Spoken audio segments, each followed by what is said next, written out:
Hey there, everyone. Welcome back to another stream, another Kaijune 2026 stream.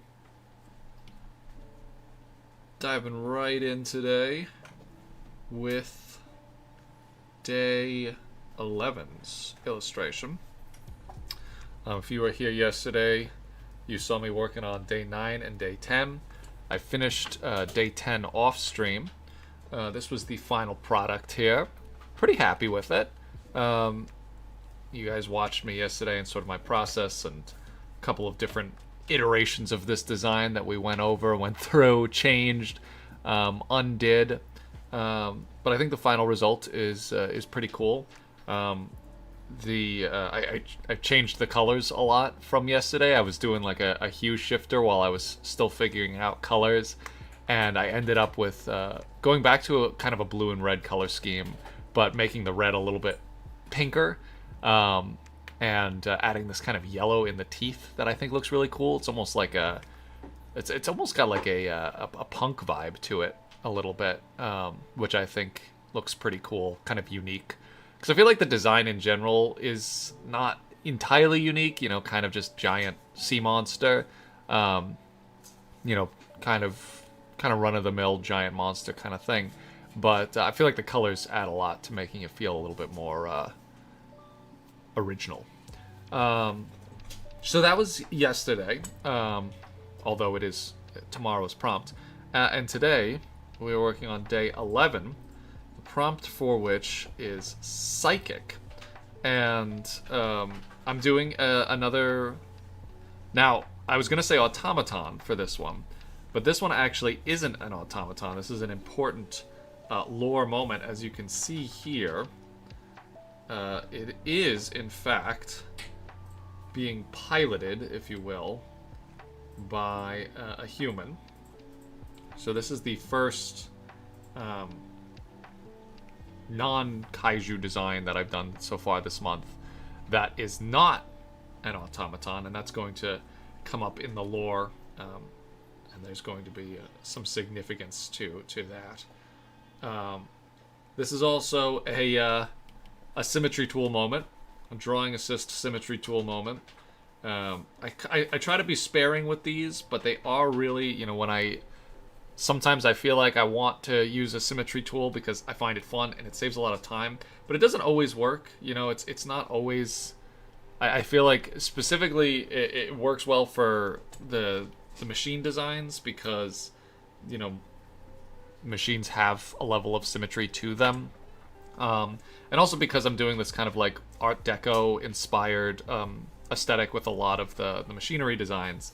The symmetry works well for that as well. But yeah, this is what we're working on. As you can see, I'm pretty well into the actual drawing itself. So today we're probably mostly going to be working on color, and then we're going to move on to day 12.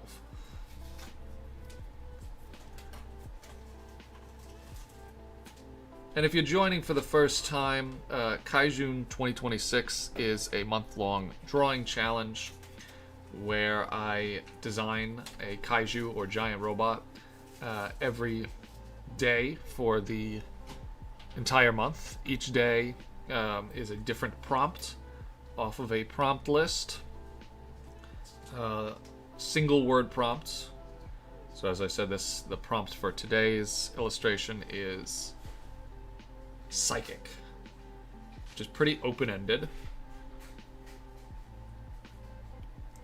And I'm not gonna lie, a lot of the subliminal inspiration for this design came from a Yu-Gi-Oh archetype. I don't play Yu-Gi-Oh anymore, but there's this one archetype, and I'm gonna try to remember what they were called. Yu-Gi-Oh Psychic monster. Psychic is a type in Yu-Gi-Oh, but there's this Psy Framelord. Yeah, this is, I think it's Psy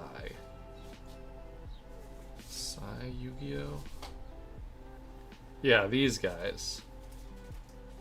It's kind of very strange looking, kind of machines, kind of alive. I think this one in particular was in the back of my mind. And also the colors. I kind of want to use these colors of like metallic silver, gold, and green.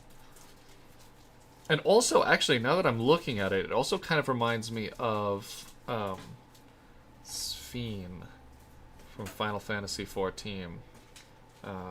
Specifically, the one boss fight. Well, this is kind of spoilers, actually. If you're playing Final Fantasy XIV.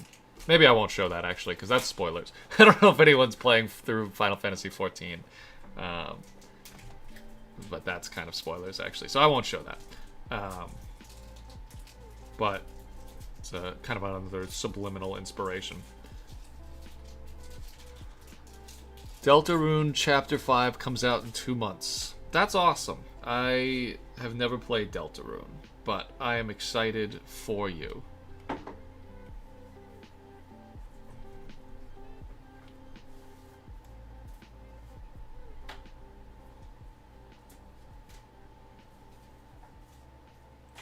There's actually 2 kind of cool looking dinosaur horror games that are coming out over the next couple of months, and I'm excited for those.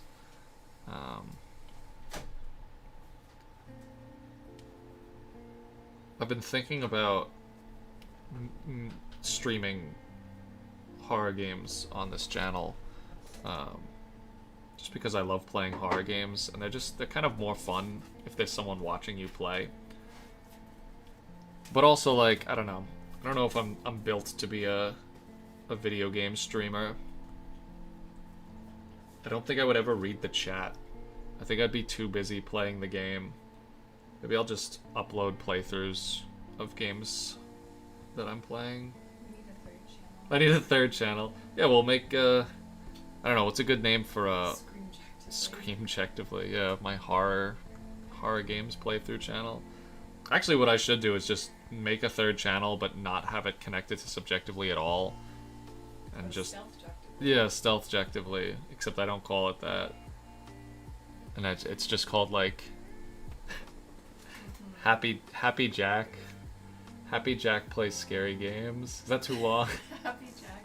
Is that too long of a YouTube channel name? It could be like a Jacksepticeye parody. Jack Scary Eye. Jack Scary Guy. Jack Bald Eye. Why is my autofocus not working? There we go. Do you have that song? I don't know. This camera just sucked. I'm just gonna turn autofocus off.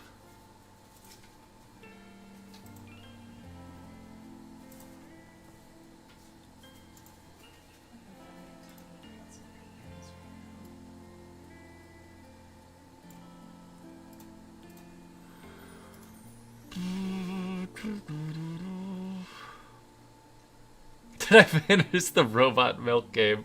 I actually never finished Garage Bad Dream Adventure. I got pretty far into it. I did keep playing it off stream, and I got to some crazy... I don't even know if I could show what I was seeing on screen on the stream. I wasn't expecting there to be, like, body horror and, like boobs in that game, but there were both simultaneously. And I don't know if that would get me demonetized. It's a very cool game. It's a little difficult to play, not because it's challenging, but because it's intentionally designed to be very, very tedious, very, very stressful, and very, very, like, cyclical. Literally, I mean, your character is on a track, going around, you know, either one way or the other. And it's so intentional, you know, that's kind of the theme of the story of the game, you know, this idea of being trapped in a cycle, being forced to do the same thing over and over again, you know, kind of slowly turning from a human into a machine. And so I don't dislike it because of that, but it does make it hard to play.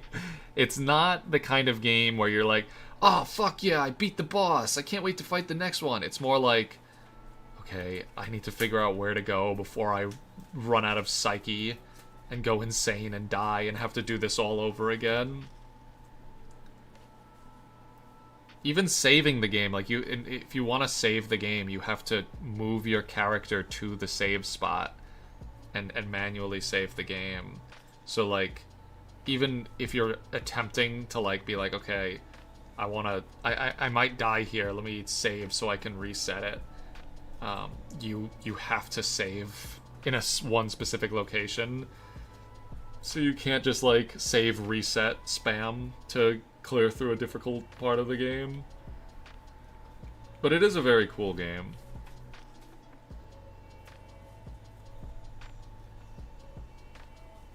I also played a cool horror game recently called Subliminal, because I'm big into that liminal horror genre. And Subliminal was definitely the best liminal horror game that I have ever played. It wasn't, I wouldn't give it like a 10 out of 10 in terms of video games in general. But as far as the genre goes, and this kind of, this exploration of liminal spaces and repressed memories and the horror, sort of the innate horror that exists in that kind of space, it was very good.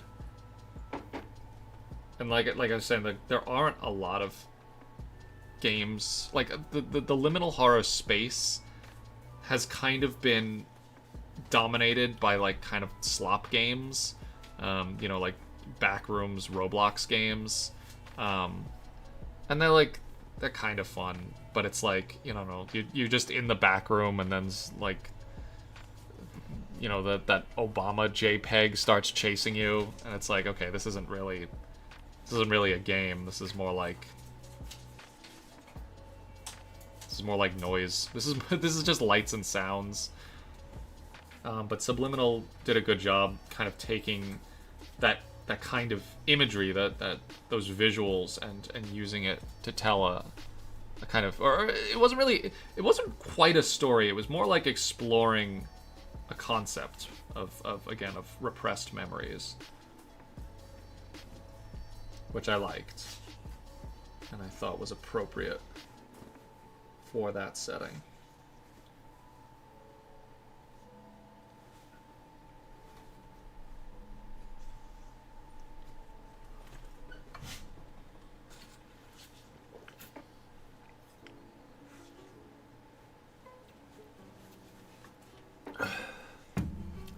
The other cool thing about Subliminal, if you are interested in playing through it, is I think it has multiple endings. I only played through one ending. It's a fairly short game, but it looks like the developers are trying to make multiple chapters to the game. So as it exists now, there's only one chapter. And I got maybe 2 or 3 hours of gameplay out of it.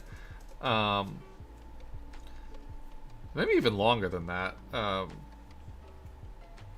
And the main gameplay is like kind of solving abstract puzzles, which again I think is very appropriate for that kind of setting. It adds to that feeling of confusion and a little bit of the horror too.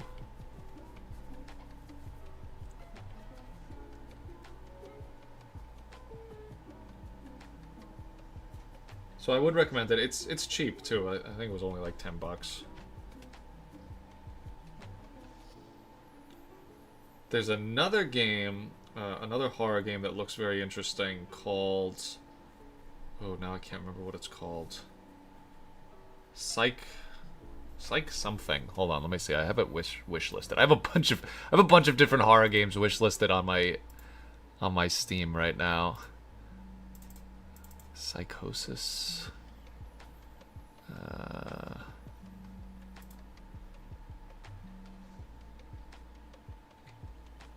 Psych Rift. Psych Rift. I'm curious about. Farsight is another cool looking liminal horror game that I'm interested in. Gospel of Steel is also looking pretty cool. Pro Spice. Also, The Mound. This game has not come out yet. Okay, I'm very curious about The Mound because that's multiplayer. So I'm excited for that.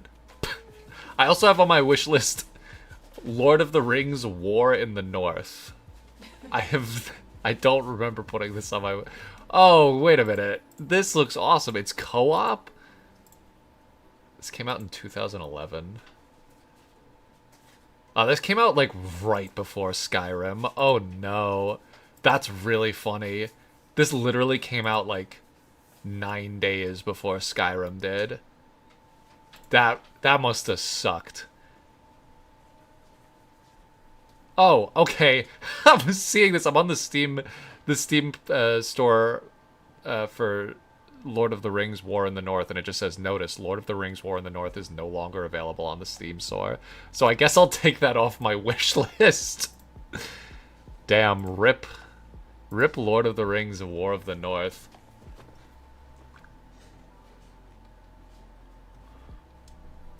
Rule of Rose, old PS2 survival horror. I like the sound of that. I've never heard of that one before.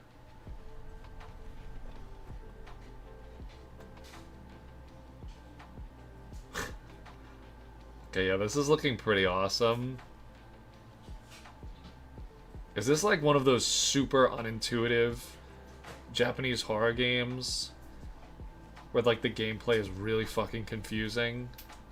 Claire, is this one of the games that YouTube channel that you like has reviewed? Oh, that's Rule of Rose. Yeah. Yeah, it's like a cult classic at this point. It was banned in a bunch of countries for being too cruel. I'm seeing a dog, and I don't like the idea of a dog being in a game where really cruel things happen. Something very sad happens to the dog. That's But you would not like surprising it at all. Because it's about repressed memories.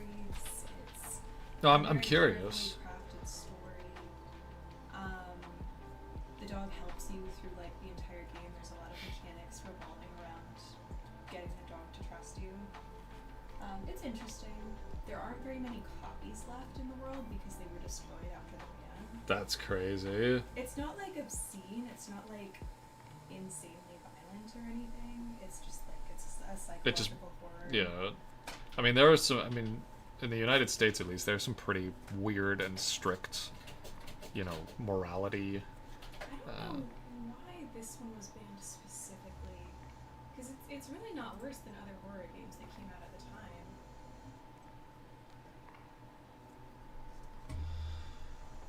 I mean, there are themes of like childhood trauma that are alluded to, so I guess it just like somewhat started a moral panic about it. It's not like it endorses it; it's a horror game, Right. But yeah. Yeah, I mean, I definitely think the kinds of subjects addressed in horror games has the general tolerance for dark themes has gotten a lot higher in video games over the years. Yeah. I mean, I remember playing Outlast when I was like 15, and I was probably a little older than that.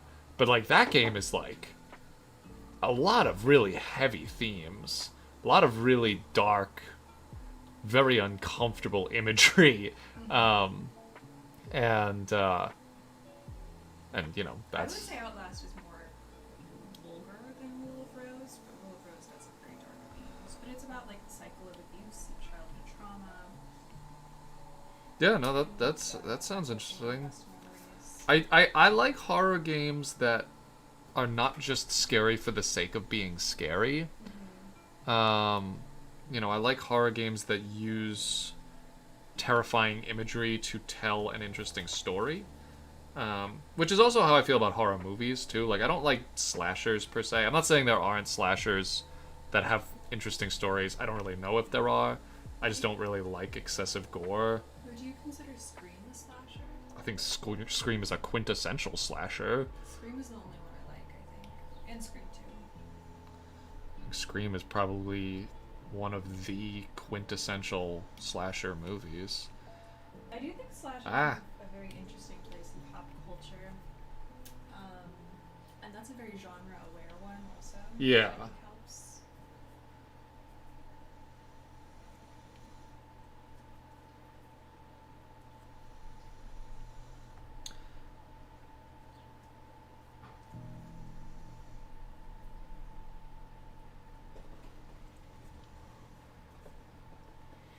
Hi, Kirby Greenleaf. Thanks for popping in to say hello and good luck. We're just chatting about horror games right now.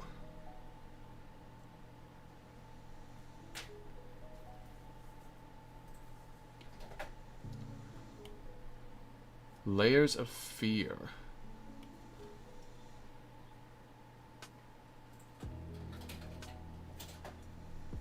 I'm gonna peep Layers of Fear real quick.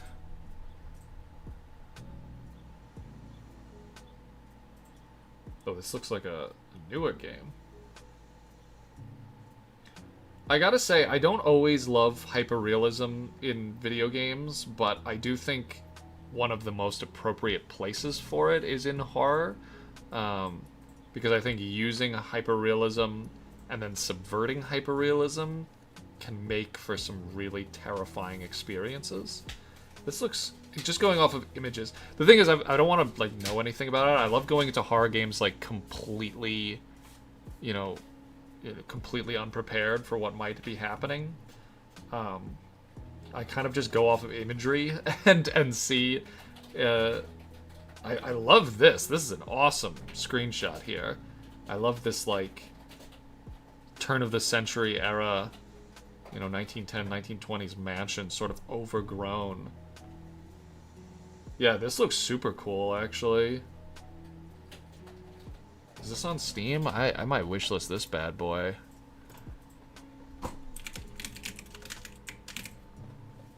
Oh, it's on sale right now. Oh.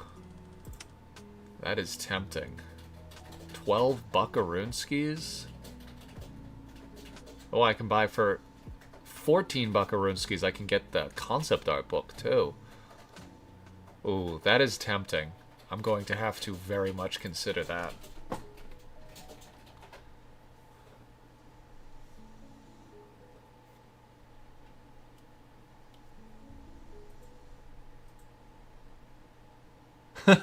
I saw... That was funny, Claire. I see CE White RX90D, and I'm like, wait, how come I see that end subjectively, Claire?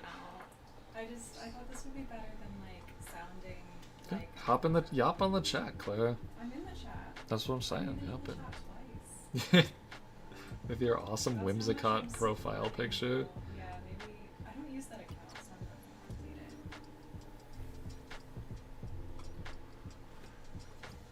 to delete it. Good point. Gotta stay hydrated.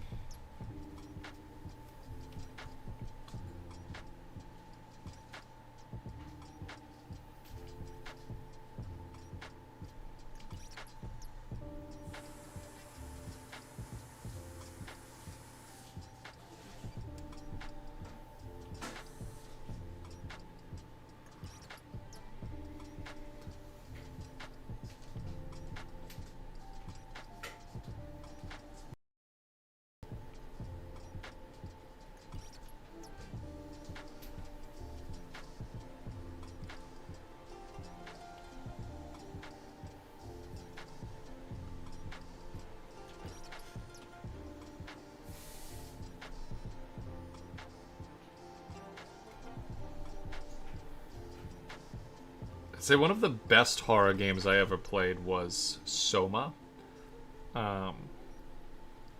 which was made by the same creators of Amnesia, the Amnesia series. And I think that was a game that really used horror as a medium to tell an interesting story very, very well. And then there's also PT. I think PT as a game, really changed the way a lot of horror games were presented. Kind of a fresh, new perspective on horror in video games that I think a lot of other game developers have tried to sort of recreate in certain ways.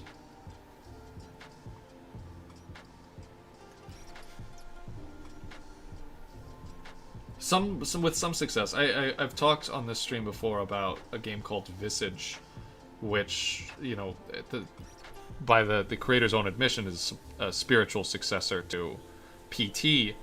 And I'd say for the most part, it did a good job sort of retaining a lot of what I liked about PT, um, but what it it fell off. It the first like 9 hours of the game I really enjoyed, but then it really started to get a little silly. Maybe it was just too long of a game. Maybe it shouldn't have been as long as it was. I think that's the other thing. I think good horror games have, they know when to end. As much as we as people want to just be like, oh, keep going, more.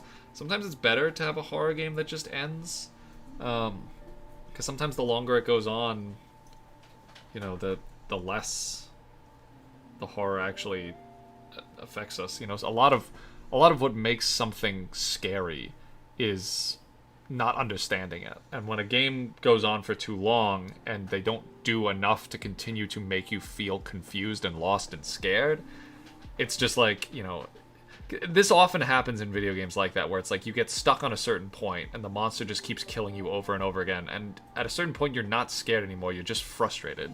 You're like, okay, yeah, there's the monster again. Oh, okay, now I'm dead again. I have to go back to the beginning. I don't know where to go.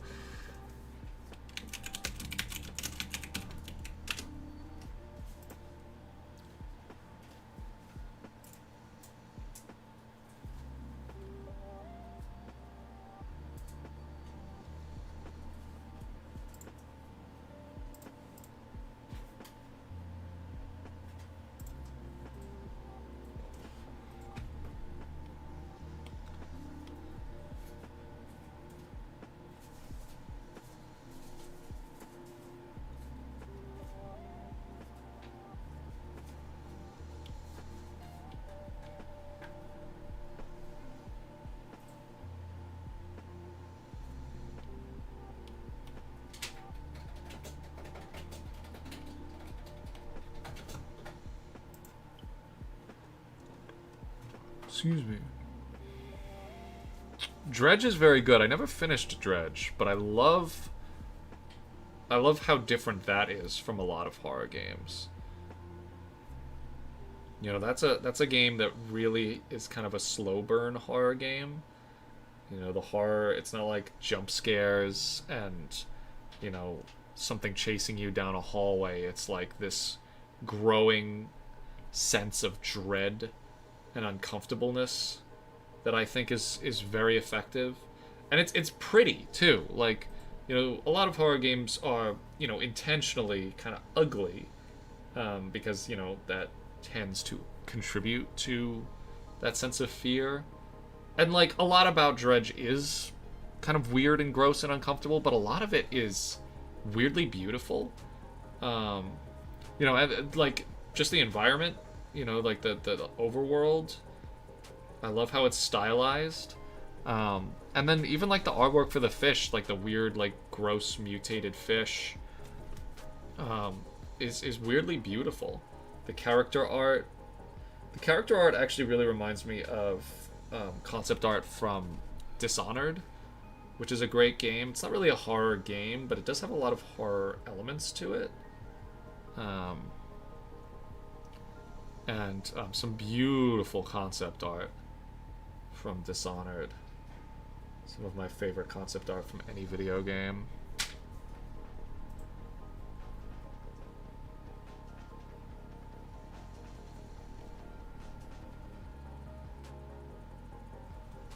I'll tell you, years ago, I heard through a friend that some developers from, the studio that made BioShock Infinite were working on a new game. And I was so excited because BioShock Infinite is my all-time favorite video game. And there have been games that come close. I never played what was that game called? Ironheart? No, not Ironheart. It was that Russian game. It was a little controversial when it came out. there was some issues about like the production. People had issues with the production of it, and the actual company that made it. But Atomic Heart. It was called Atomic Heart. But it looked very much inspired by the BioShock series. And I never played it because I kind of... I did feel a little uncomfortable about what I had heard about the production of that game. And so I never picked it up. But I am still curious.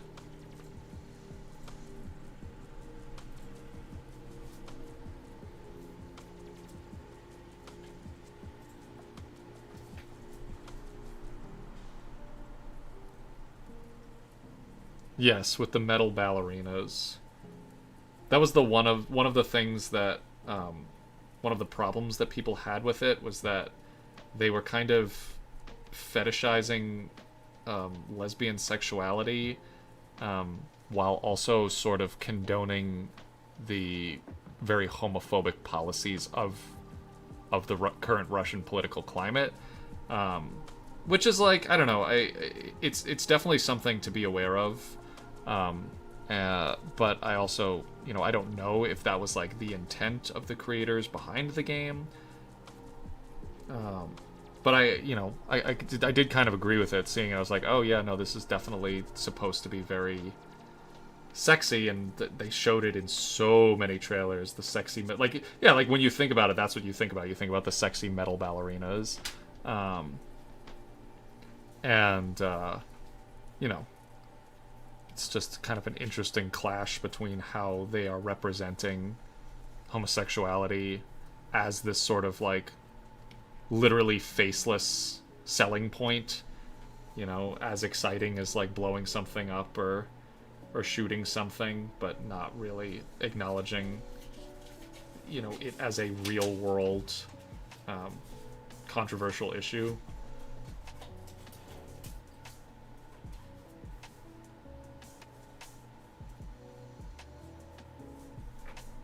There was also controversy around the release of Black Myth Wukong for kind of similar reasons. Just it being a Chinese company, sort of outwardly denouncing a lot of LGBT activism, and it's like, I don't know. I bought that game. I did end up buying Black Myth Wukong, so I guess I'm a little hypocritical.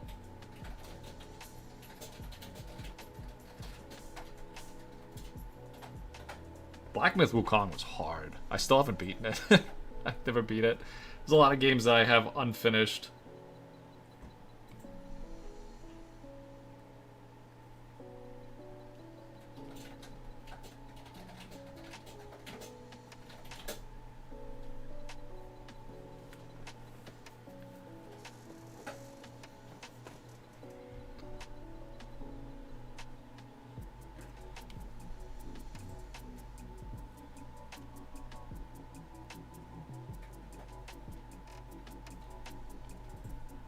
I saw, kind of speaking on the topic of like AAA, big budget, action video games. I saw the trailer for the new God of War. Seems kind of interesting. I've never played. I think I played a little of the like 2016 God of War. I don't know. When was the first like Nordic God of War game? Was that 2016, 2017? But I started playing a little of that. It was pretty good. But I never played the other ones. So I'm not really caught up with the lore. But you're playing as Kratos' dead wife, which I think is interesting. And it looks beautiful.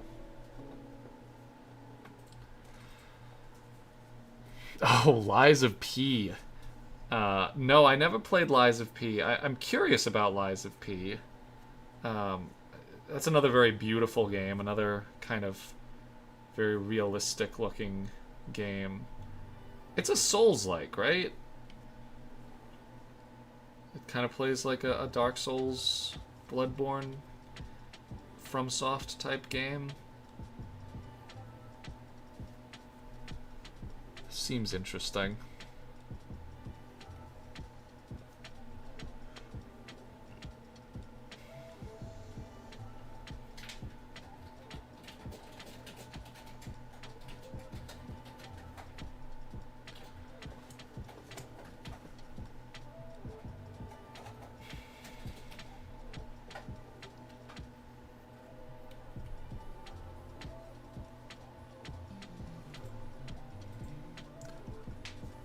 Just a lot more British. I don't know, I mean, Dark Souls is already pretty British. I guess it's not really British so much as it's like ancient Anglo-Saxon, but...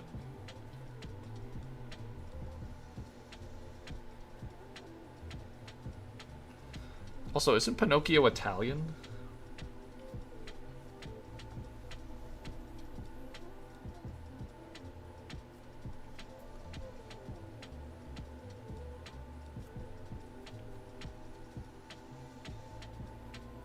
I was joking about that with one of my friends the other day. It's like we don't have any badass Italian video games.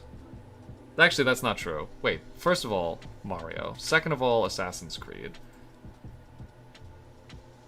I think I came to that conclusion when we were having the conversation too. But yeah, Mario is the most badass Italian representation out there. Followed closely by Ezio.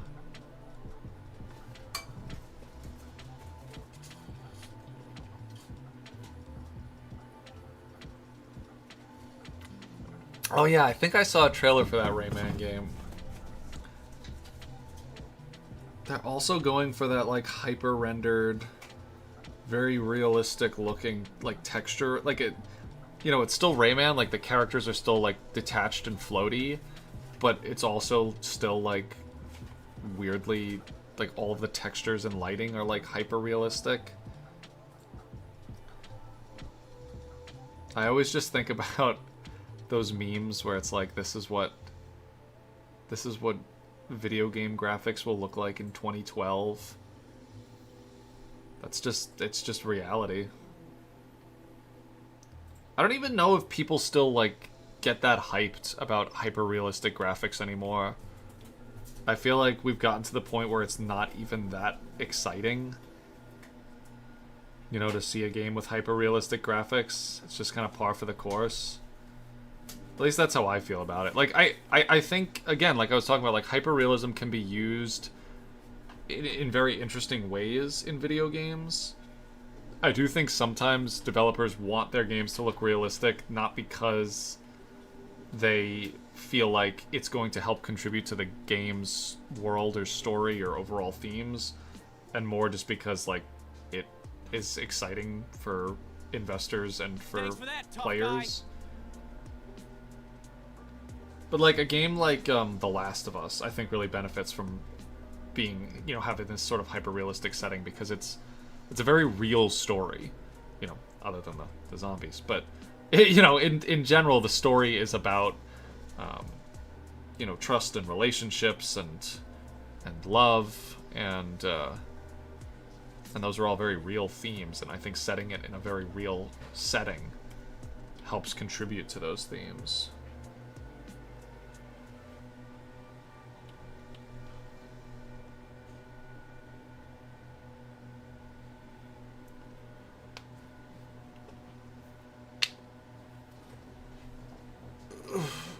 Kingdom Hearts. They're making a new Kingdom Hearts game? That's crazy. Who's hyped for Kingdom Hearts? Is that like... I always... You know, Kingdom Hearts in my mind still feels like such a... like, late 2000s, early 2010s kind of thing. You know, it reminds me of being in middle school. I didn't really know that people were, like, still into it.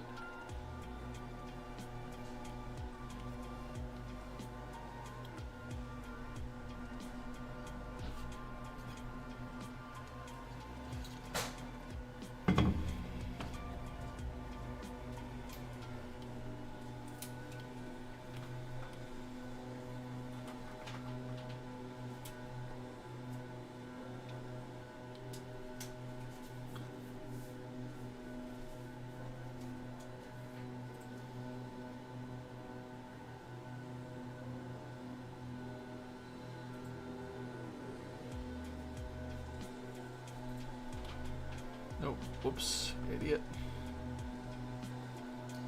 Oh, apologies. Someone's cutting the grass out there.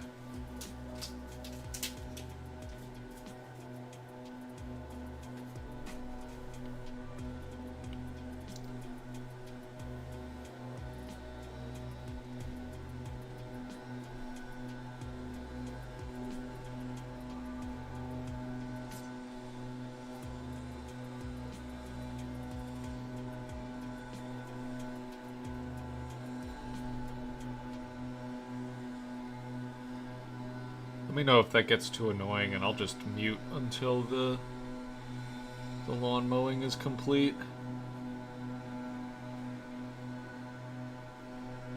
I don't know how much you guys can hear that, but it's quite disruptive.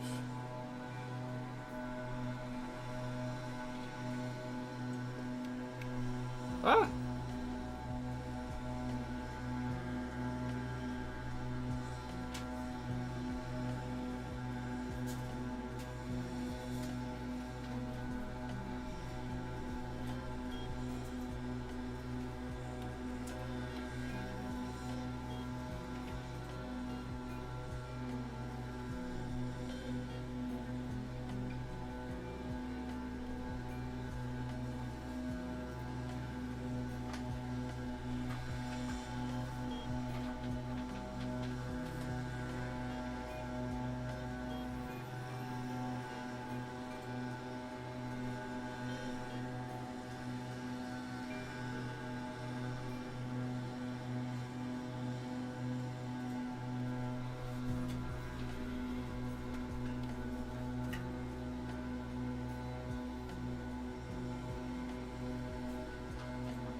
Yeah, it's just some nice city ambiance. Is it? It sounds like it's right outside. Sounds like a big ass lawnmower too. Might be our building, honestly. Well, I don't see the truck.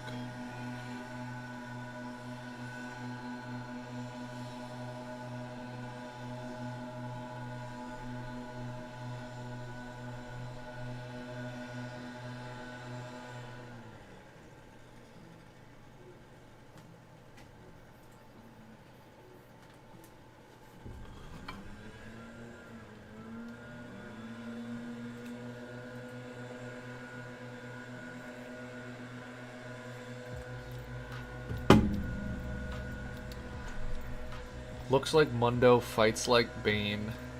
Dies like that one penetrator victim from Dark Souls. It's very specific.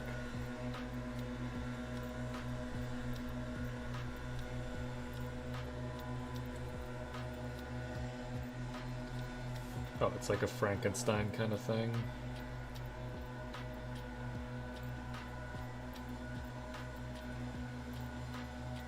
It's a cool looking design.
One day, I'll live in a place where I can have a separate room for streaming.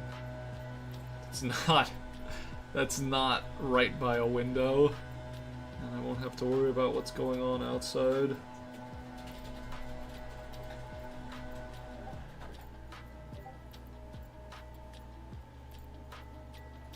I gotta turn on Do Not Disturb here. Sorry. Everyone's getting jump scared by my Discord messages. Everyone in chat just went to look at their Discord.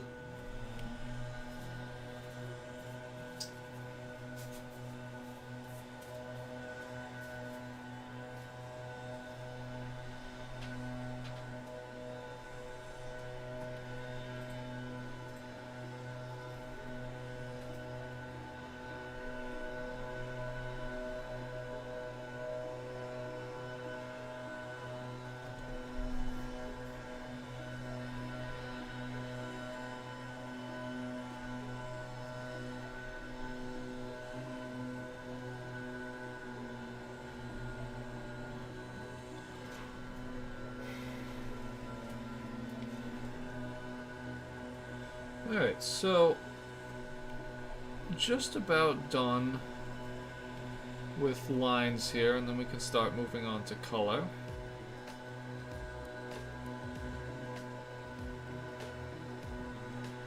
Like I said, I'm imagining greens and golds and silvers and whites for this. This is meant to look like a very luxurious, a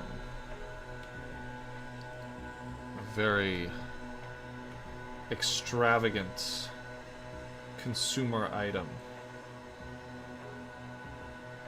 for only the wealthiest of patrons.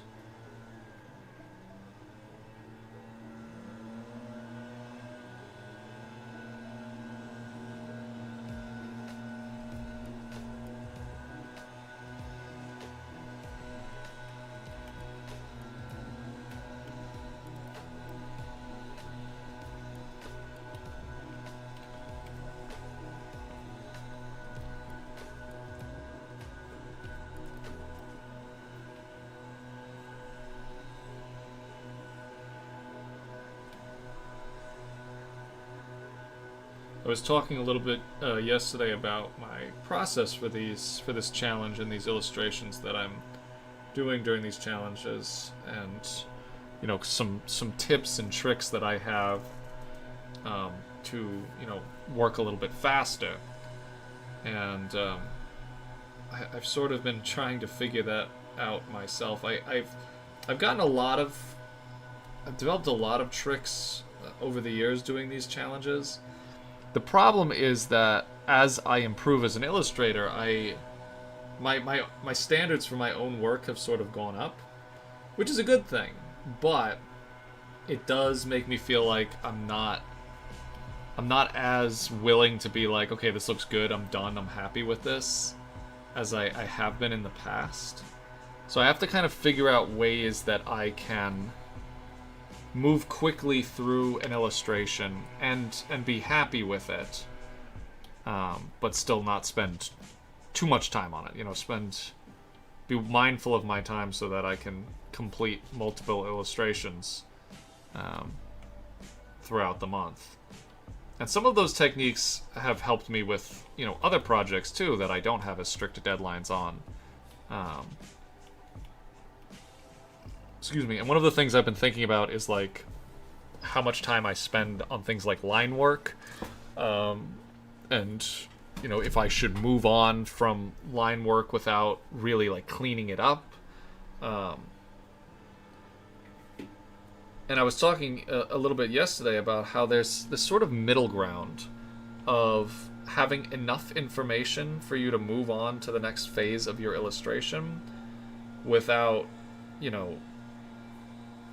spending unnecessary time with something like line work.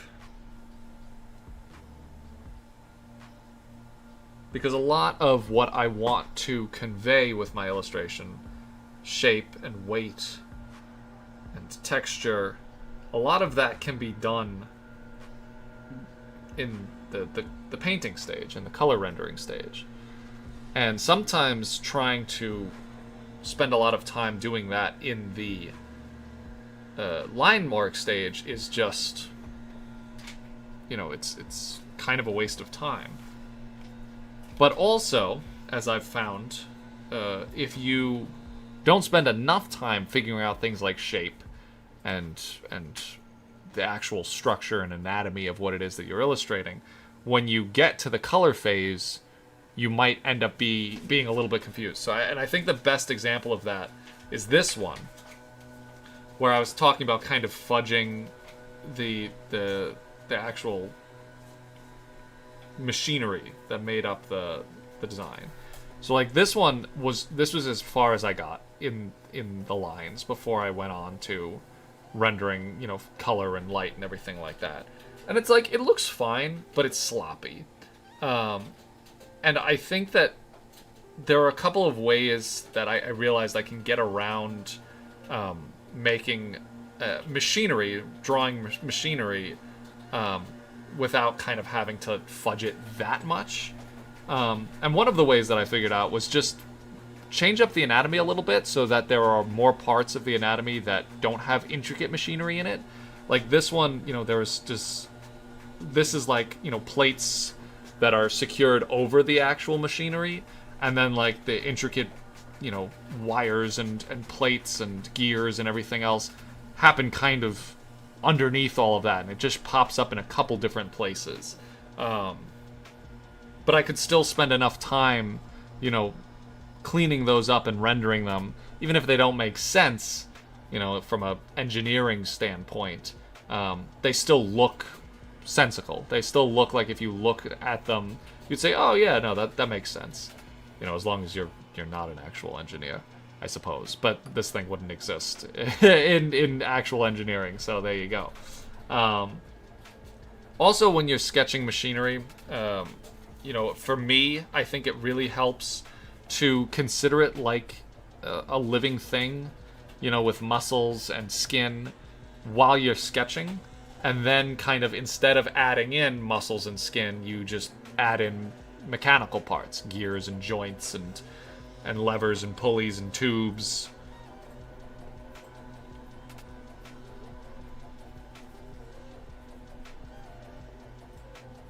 And it depends on how you like to do your illustrations. Sketching as a step in the illustration process is for you. It's for the artist. It's to help you understand certain aspects of the illustration that might be difficult to understand if you're using, broad painterly brushstrokes. But a lot of people do sketching with broad painterly brushstrokes. That's definitely another way to approach the sketching process. For me, I like the level of detail that using lines allows. You can get a lot of detail from painting. But for me, I prefer, and I think part of it is a comfort zone thing too, but I prefer using line to describe a lot of shapes.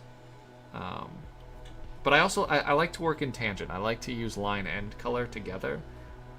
I don't love like really flat illustrations that have maybe really nice line work but don't do a lot with lighting. But what's nice about having really clean line art like this, and again, it's not super clean. Like if you zoom in, like it's a little smudgy. It's a little gestural in some places. There's some bits here and there that are like not quite cleaned up. But it's enough so that when I start to go in and add the light and the color and the texture and everything else, I know what I'm looking at. I understand what I'm trying to depict with my illustration.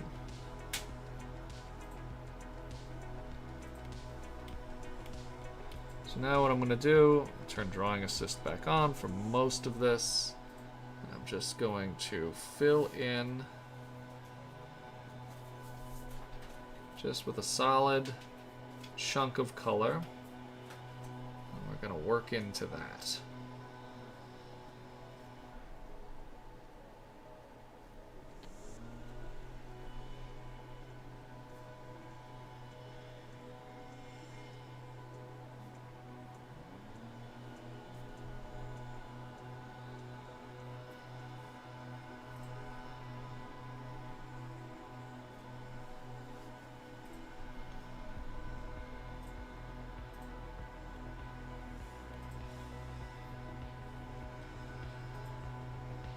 Now, one of the things that I've been sort of challenging myself with during this month is trying to have very strong dramatic light sources. I think a lot of the time when I make an illustration, I have kind of this sort of neutral, not really defined light source, um, which is fine. I actually really like illustrations like that, because again, like, you can include more information if everything about your piece is strongly lit. Everything is very clear and visible, and I like a lot of information in an illustration. Um, but it's also, when it comes to something like kaijus, giant monsters, I think lighting goes a long way in conveying something like scale. I'm not making full illustrations for any of these, so with a couple of exceptions, there's not really scale references with the illustration.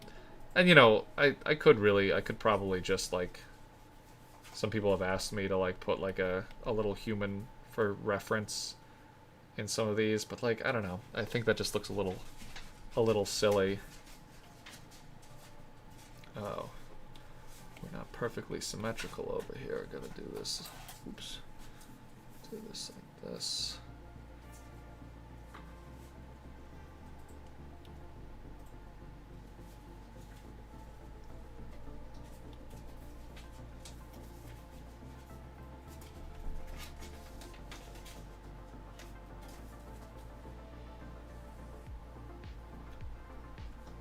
And something I was talking about in previous streams about how, each individual step of the illustration process should not be considered um, done until the entire piece is done. Especially if you're working digitally, you can really kind of jump back and forth between different stages of the process until you get it where you want it to be. So even though I'm starting to add color now, if I start adding the rough colors and sort of block out where I want, highlights and accent colors to be, and I realize something about the line work that I'm not happy with, I can go back into the lines and make those changes, before I spend any more time rendering those colors.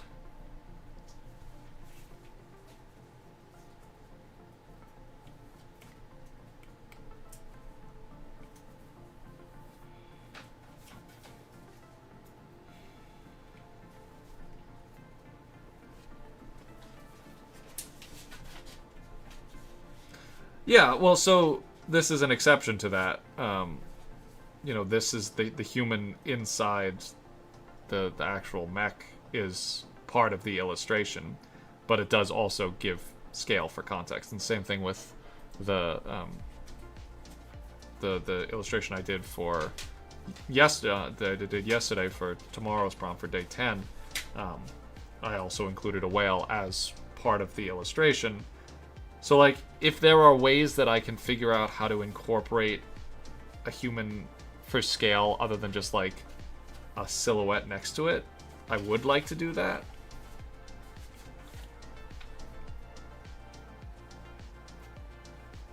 So people do have a scale reference. But again, I just want it to feel considered.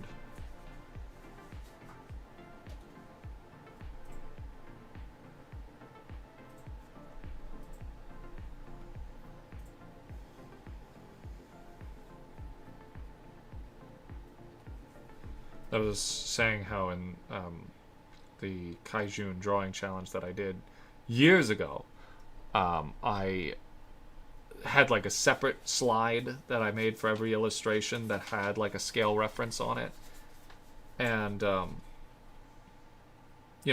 was an effective way to convey scale for each illustration, but it did take a significant amount of extra time to make that second slide for each illustration. I think I'd rather spend more time on the illustration itself.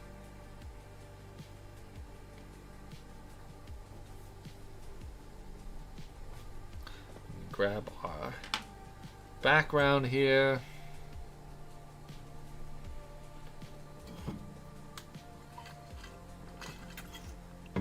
gonna need some more water pretty soon.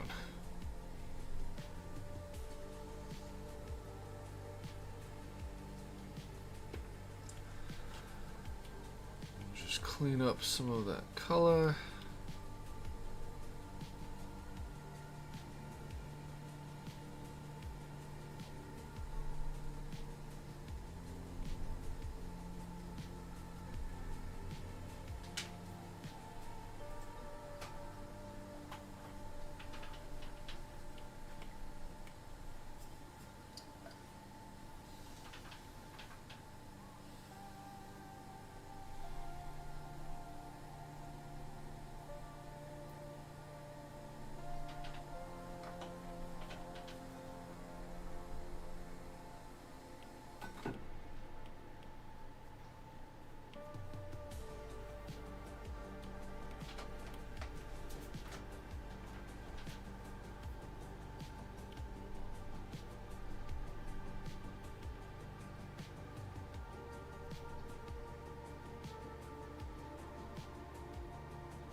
Finally found a new playlist to listen to.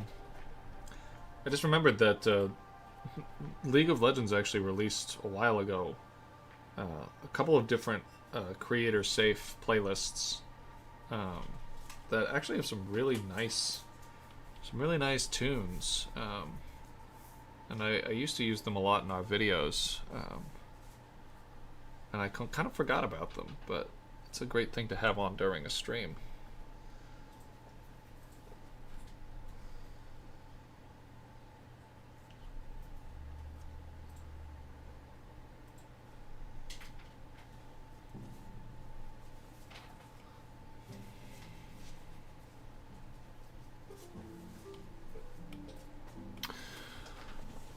What's going on? I am working on day 11 of Kaijune 2026. The prompt is Psychic. And as you can see, it's giving Mother.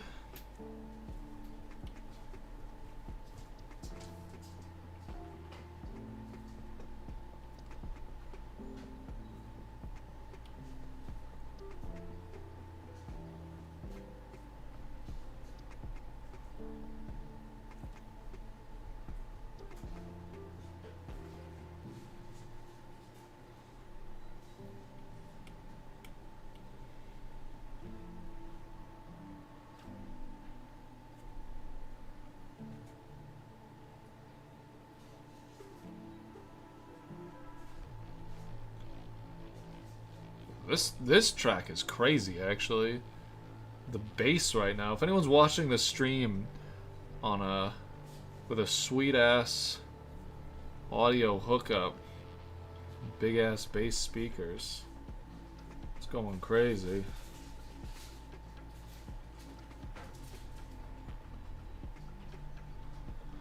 Alright, so now what I want to do is just establish a light source. So again, I want it to be lit from underneath. So darker on the top, lighter on the bottom.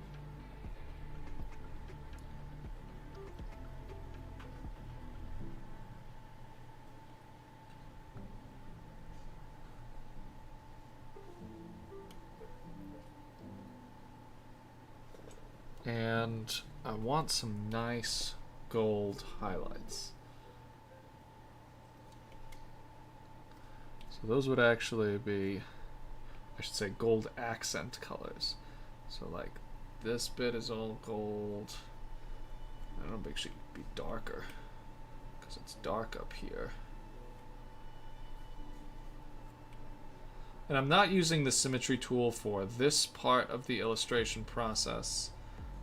just because I think if it looks symmetrical in design, that makes sense because it's a machine, you know, and the person who made the machine wanted it to look symmetrical. But if it looks symmetrical in its lighting, that doesn't really make sense. I think it's damn near impossible for perfectly symmetrical lighting to exist. And even if it is, that's not what I'm trying to convey with this piece.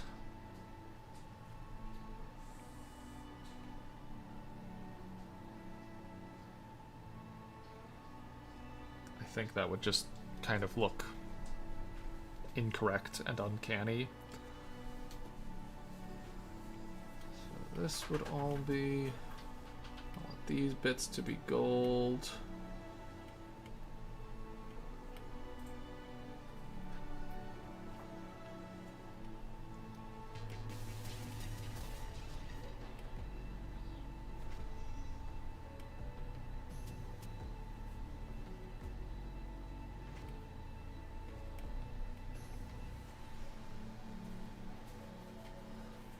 And we start to add, as they get lighter down at the bottom, the gold itself also catches that light.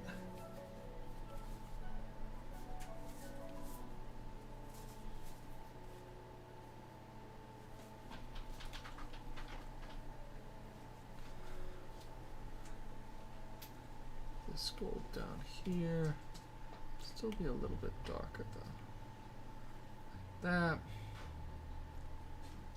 I want the fingers to be gold.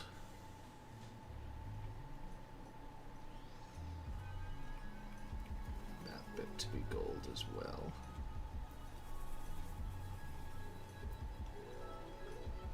And then I want just some desaturated silver for a lot of these mechanical bits.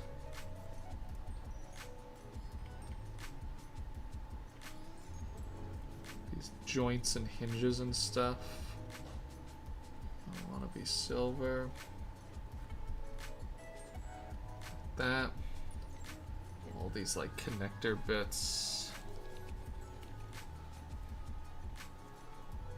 There, there, there, and there. This whole like undercarriage part here, I want to be silver.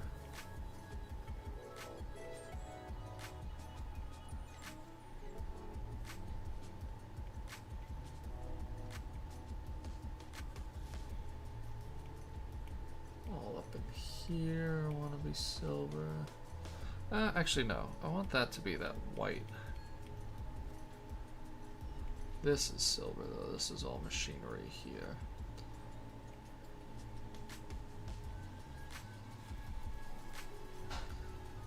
And make it a little bit darker as we go further up. So this is sort of what I was talking about, like I'm figuring out, like I'm putting in these really rough colors first. And trying to figure out as I'm adding in these colors, like if I like the way this looks so far.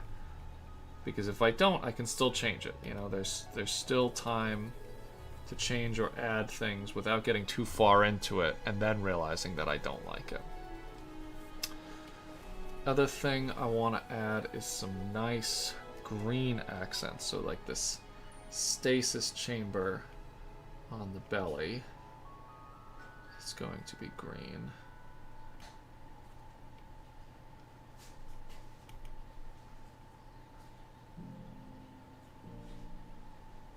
That. All these tubes.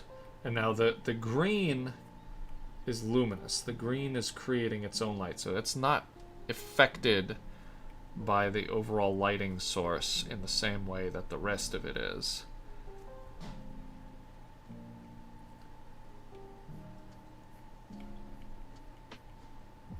Producing its own light. In fact, it's even casting light here.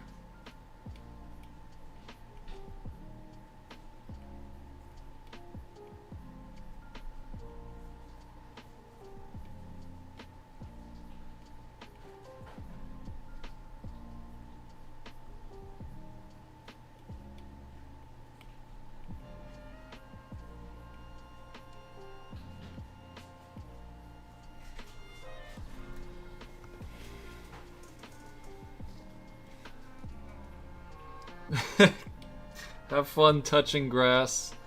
Probably gonna touch grass in a little bit. Take my doggy for a walk. But I want to get a little bit more of this done before I do so. So the inside of these like floating shield-like plates are also going to be green.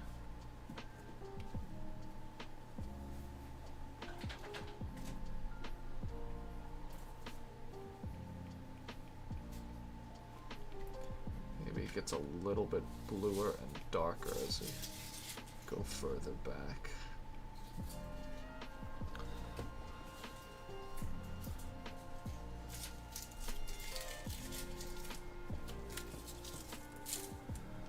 The light's coming from underneath, so here this surface would be darker. Casting a bit of a shadow. No light would be getting in here. Be a shadow like this over the arms.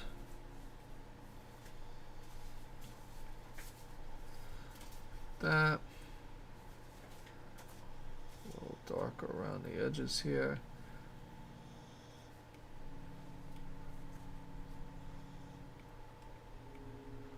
Something that I learned for color rendering that I think is a nice little trick. If you're using cool shadows, so if your dark values are a cool color, so if they lean more towards blue or green, then your highlights should be a warm color, and vice versa. Not always, that's not always true, but it does help make a lot. It makes much more stronger contrast between the lights and the darks. Your highlights will pop a lot more if the colors of those highlights contrast with the colors of your values, your dark values.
So again, like as you can see, I'm kind of doing this.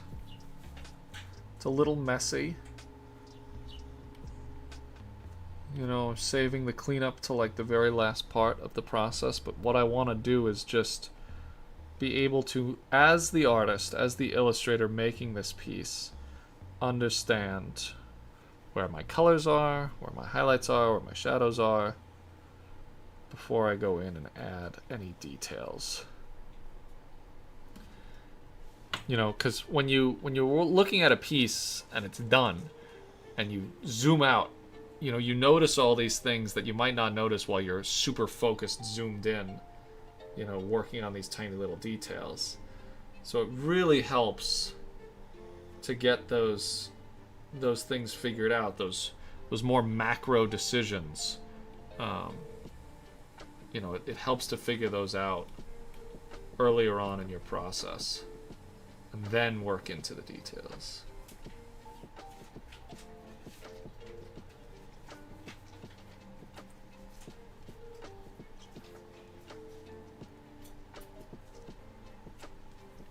something about when you're painting gold or any metallic reflective surface.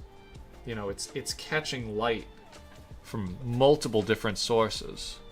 You got your primary light source, you got your secondary light source, and the gold is reflecting all of that. It's reflecting objects, the light that other objects are reflecting, it reflects that as well.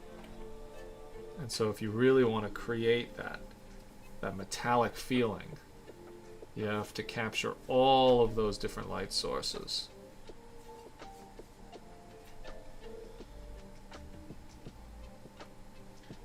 So like back here, in this part of the sort of metal band that wraps around the back of the head, it would be reflecting light off of the head itself.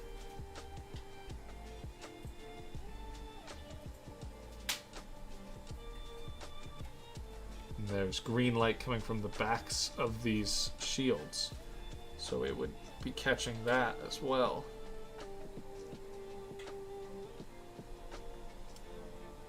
In fact, that green light would also be shining on like this part and this part here. And you see how it sort of implies that there's that green light. Probably also catch like right here. Right here.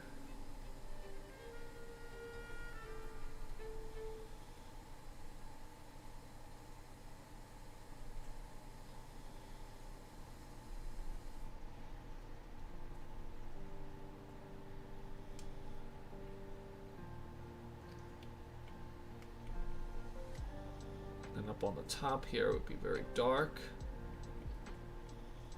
There's really no light bouncing off of it up here. And actually I'm going to make this a cooler tone, seeing as my highlights are warmer.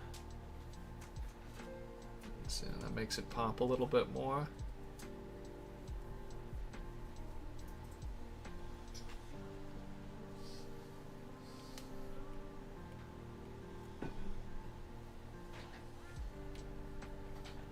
I'm going to break the rules a little bit and use a cooler highlight here so that it's not fighting too much with the gold that's closer to the foreground.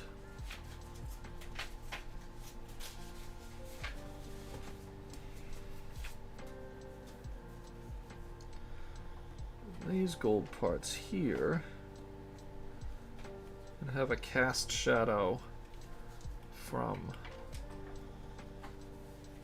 the gold in front of them.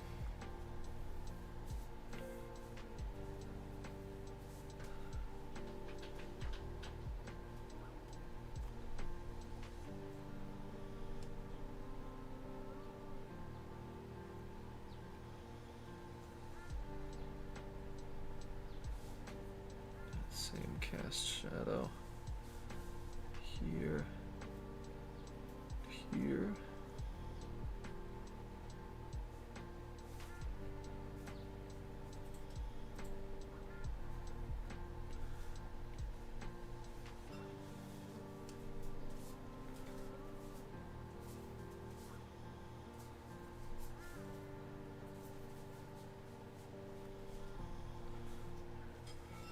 There's that cast shadow again.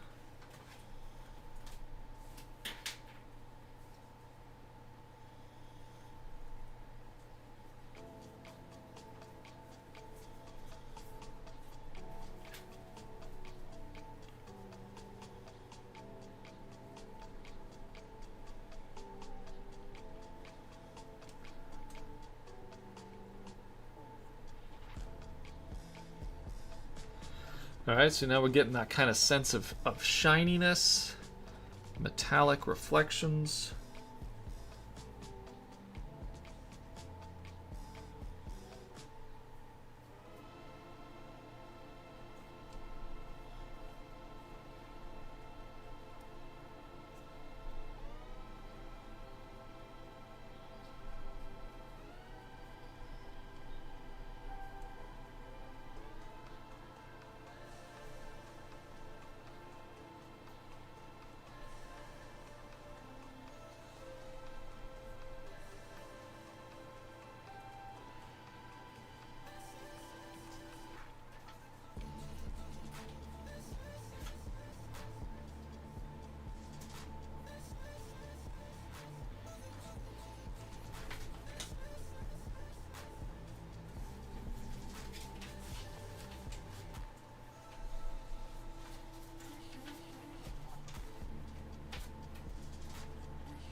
strangely, uncannily beautiful face there.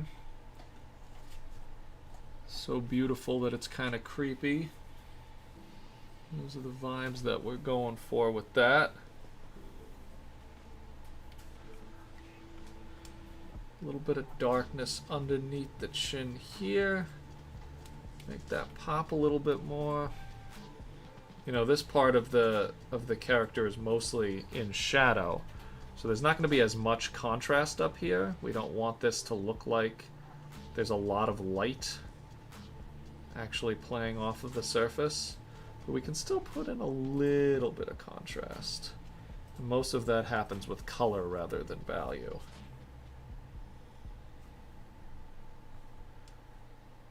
Also, there's a little bit of green light that's coming out of this glowy bit on the head there. So this surface would actually be a little greener, I think. And the highlights would be kind of green too.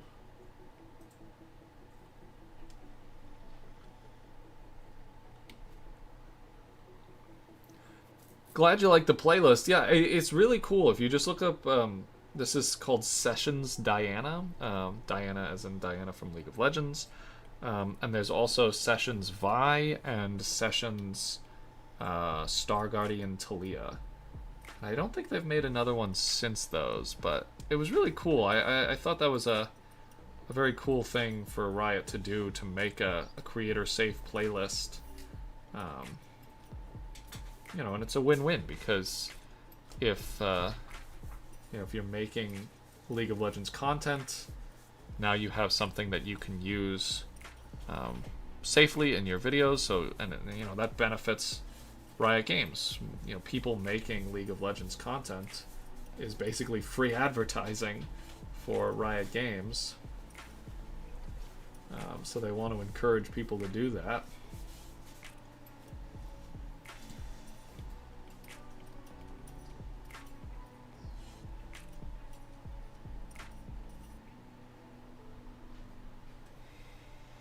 Must not have paid off for them as much as they wanted it to, though, because they, like I said, they haven't made another one.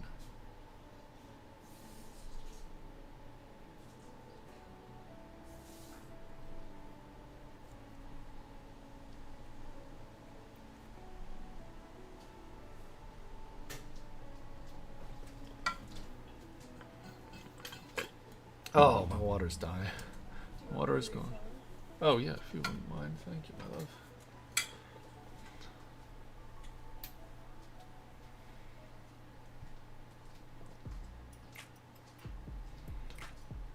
Yeah, gold and green really do go well together, don't they? Honestly, they're not colors... Green is a color I don't use very often in my work. I've noticed this about myself. I'm not really sure why. I just don't use a lot of green.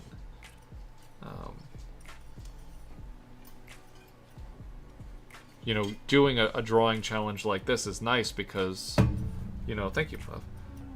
You start off in your comfort zone, and, you know, as the month goes on, you sort of become a little bit more encouraged to try new things, because if you just stay in your comfort zone, you're drawing the same thing every day for the whole month, and not only is that, you know, kind of counterintuitive to the whole challenge in itself, it's also just, it gets kind of boring for you as the artist. So you try new things. Sometimes that means new colors. Sometimes that means new designs. I think in general this design is... it's pretty me.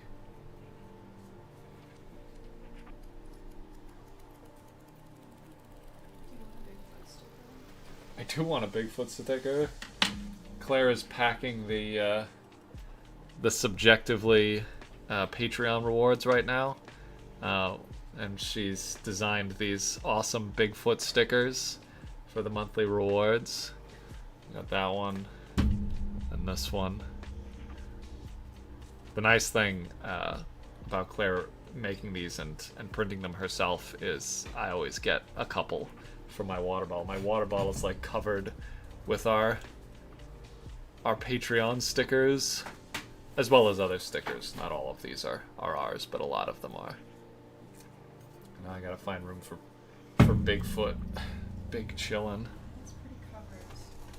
I'm just gonna have to start overlapping these bad boys. Is just the simple fact of the matter.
Actually, that's true. Speaking of spooky stuff and the color green, I did use for a while, like my a lot of my old Enigmorph stuff. You know, when it was before it was Enigmorphs, I used a lot of green highlights and accent colors.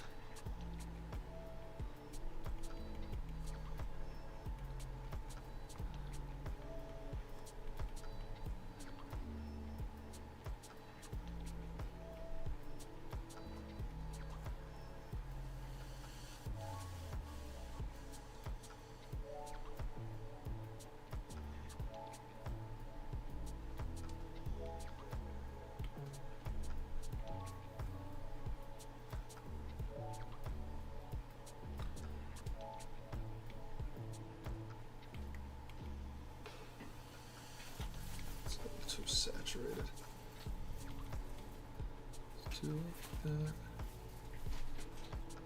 Yeah, I like a nice bright green for like spooky stuff. You know, kind of like a Scooby-Doo kind of ghost sort of color.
I feel like, you know, there are some associations with colors that are so dependent on pop culture, and specifically the kind of pop culture that you consume, or that any individual consumes.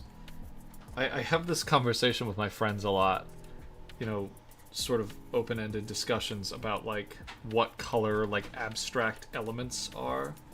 Like lightning. You know, what color, if you're making an electric themed thing, what colors do you use? And really, honestly, there's no one answer. You know, I think a lot of people would go for yellow. But I feel like a lot of that comes from Pokemon. You know, like a lot of electric type Pokemon are yellow.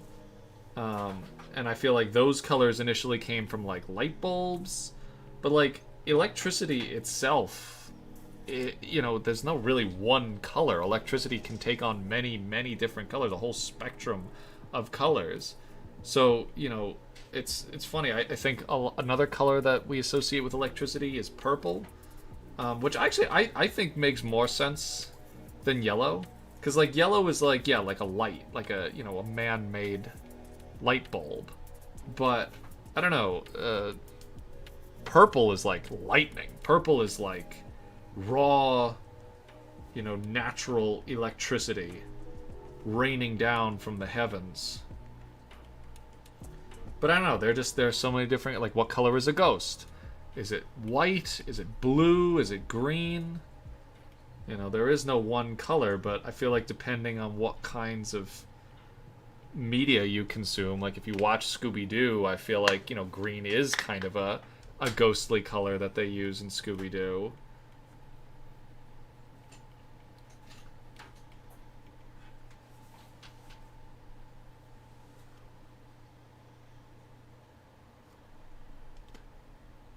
Yeah, bright blue, cyan kind of colors for electricity.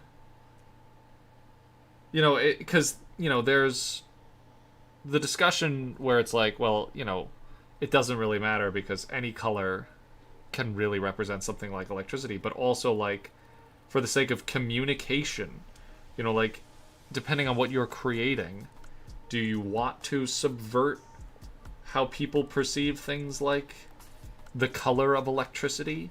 Or do you want to use some established conventions that, you know, are not maybe objectively true, but are accepted enough by society as a whole that you feel like, well, I'm not going to try to challenge that. You know, I'm not going to try to convince people that red is electricity. Like, red is fire. And it's funny, too, because sometimes you play a video game, and, you know, like, another example is, like, if you pick up a potion in a video game, or any kind of, you know, something that replenishes resources. You know, if you picked up a red potion, I think most people would assume that's health. You know, and in most games it is. You know, most games red is health. But not always. And I think there's something to be said about game design and, you know, using those kinds of color conventions, you know, in order to clarify things. You know, if you understand that red is a color that a lot of people who play video games would associate with health, then if you want it to be clearly understood that the thing that your player is picking up is a health potion, you make it red. But then again, like, you can subvert these things too, for better or for worse.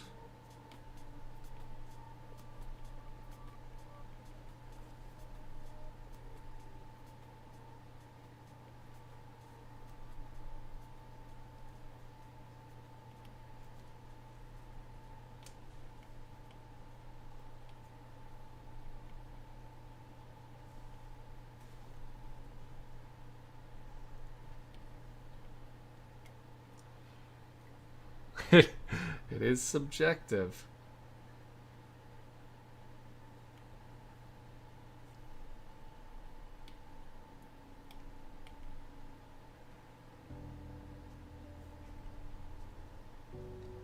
Now, because I personally have such strong color associations with things like video games, sometimes I do get kind of frustrated where it's like, okay, red should not be shield.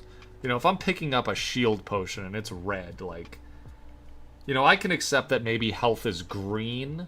Okay, yeah, no, that makes sense to me too. But if I'm picking up a shield potion and the shield potion is blue, okay, that's correct. If the shield potion is yellow, all right, I'll give it to you. If the shield potion is red, no.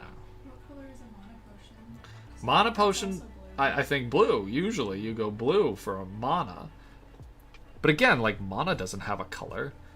You know, there are established conventions, you know, in video gaming, mana is sometimes blue. I mean, League of Legends, it's blue. That's probably why I'm saying it's blue. Well, it's kind of cool because blue isn't really a color that exists much in nature. So if you're thinking about something magical and more than nature, I do think blue is a nice.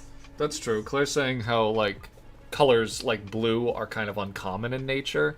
So blue feels magical. It feels like something exceptional. It's something you wouldn't just stumble upon unless it has. Ingredient that would be that blue. Right. And so that's a good reason why we might associate blue with something like mana.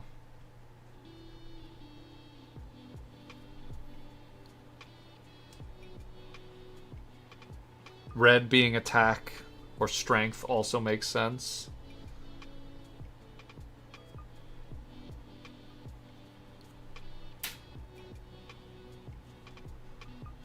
I've had this conversation with people before too about like color coding your school like binders and your folders.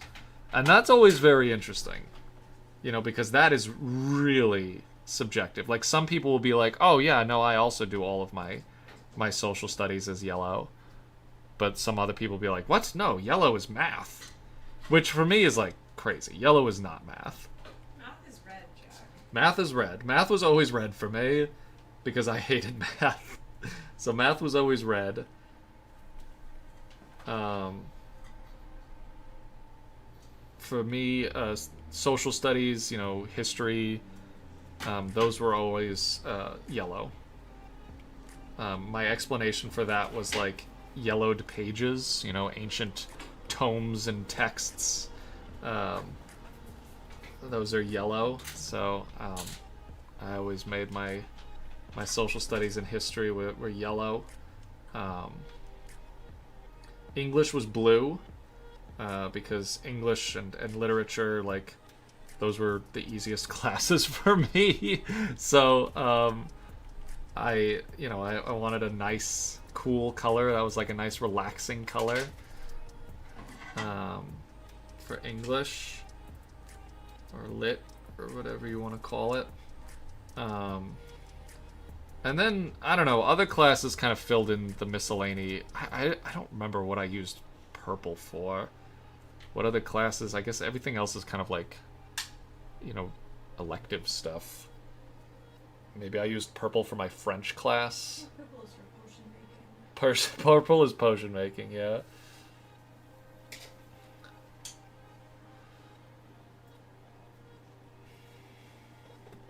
Science is green. Yep. I think I also did science as green. I don't know. It just made sense. I think that probably comes from me like liking Marvel as a kid. I feel like Marvel really color codes science as green. You know, just like test tubes and gamma radiation, and it's all this like kind of what I'm drawing here. Honestly, like the way I'm representing this. Like science, vague science, like suspension tube as like this green fluid. Like I feel like that's very Marvel inspired. Which is interesting because I think it does mostly come from the Hulk. And I don't know how many people know this, but the Hulk originally was not green. The Hulk originally was gray. And it was actually a printing error that caused them to decide that they wanted to make him green instead.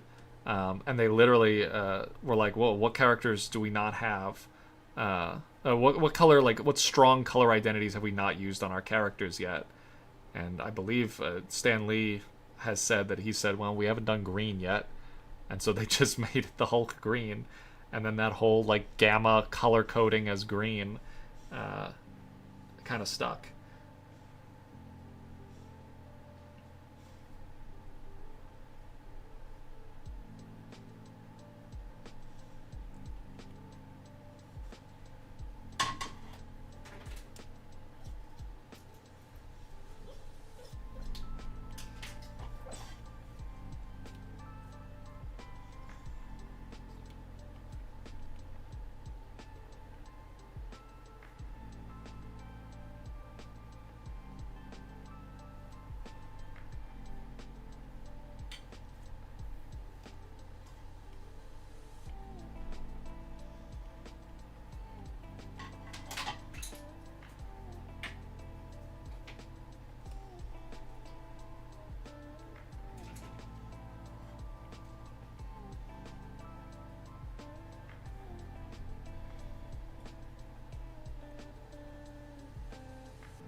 Then you get into Magic the Gathering, and then all the color conventions go flying out the window.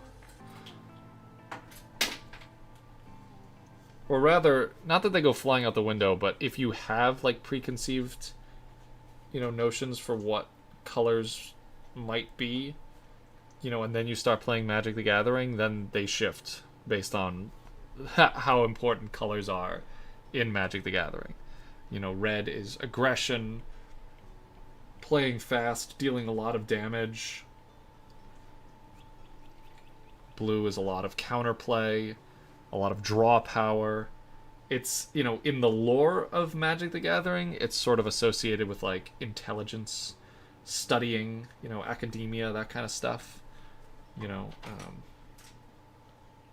In the gameplay, it's usually like, again, like drawing cards, looking at your deck, looking at your hand, manipulating your hand, manipulating your opponent's hand, countering their spells. It's very control-oriented. White is like life gain and generating tokens. So kind of the idea of like giving life, creating life. Also a lot of like counters and stuff. A lot of 1/1 counters in white. Which I guess kind of is sort of the same thing. It's like life, giving life, enhancing life. A lot of humans in white too. Interpret that the way you will. And then black is stealing life, life drain, things like poison counters or milling your deck.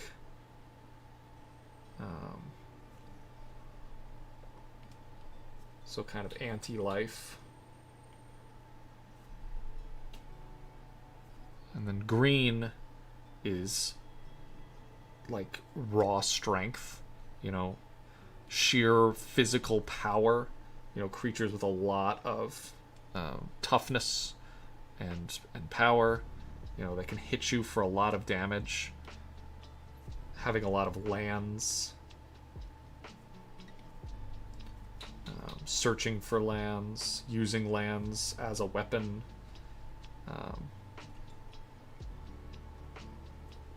And then there's also colorless, which is usually like machines and stuff. Tokens, artifacts. And honestly, I mean, that all of those make sense to me. Like, I've been playing Magic for a long time, but if you asked me to guess, like if I hadn't played Magic, I would probably guess within pretty close distance of those sort of identities, those color identities.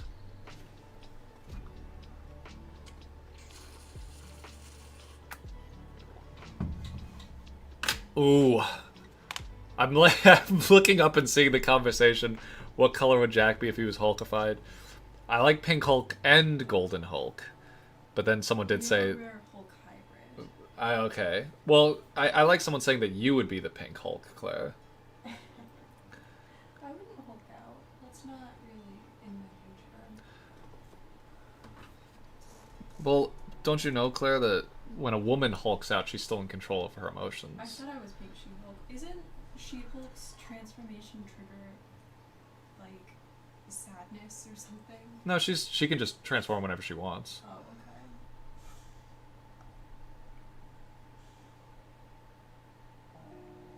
okay. Oh, now I can't think of her name. Barbara? Is that her name? Barbara Walters? Is that... Yeah, I think her name is Barbara.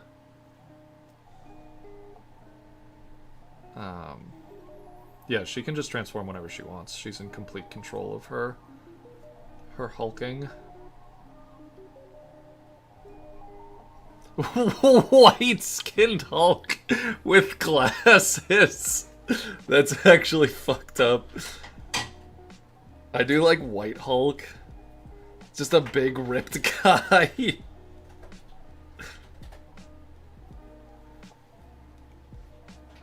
The question is when I Hulk out, do I stay bald? Because bald Hulk is kind of scary. I don't know if I want to be around bald Hulk. Walters.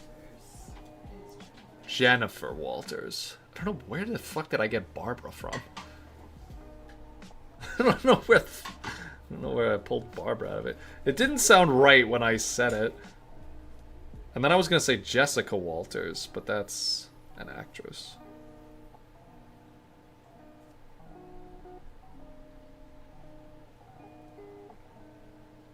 Now I'm just doubting that. Is it Jessica Walters? Is that her name? The actress who died? Yeah, who plays Lucille on Arrested Development. I think so.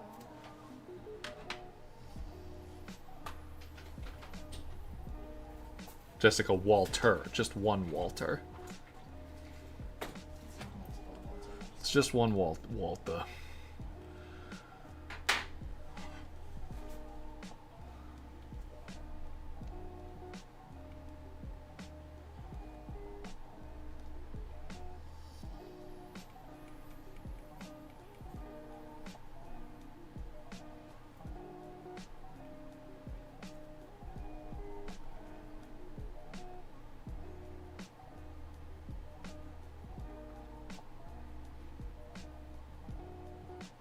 Wait, is Batgirl also Jessica Walters?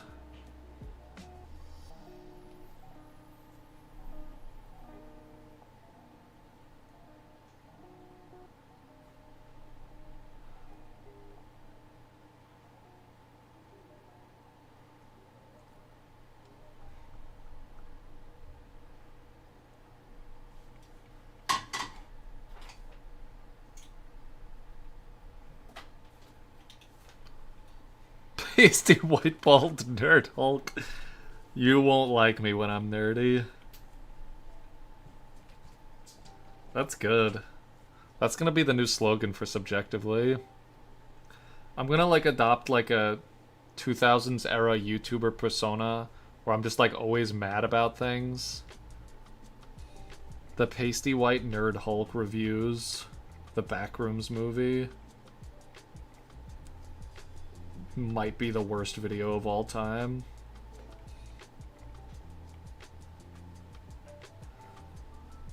I'm nerding out. Hulk don't like this movie. Where's Baldy Basics?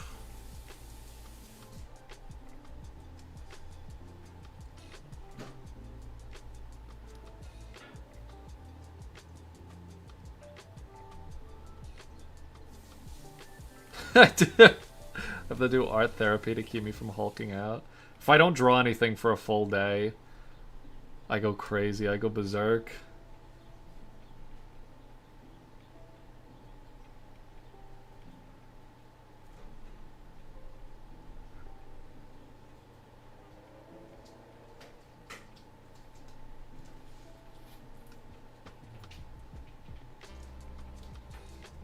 See, but if I'm sticking with like the early 2000s YouTuber persona, it would be like if I don't play a really popular SNES game from the 90s that everyone loves, then I start hulking out.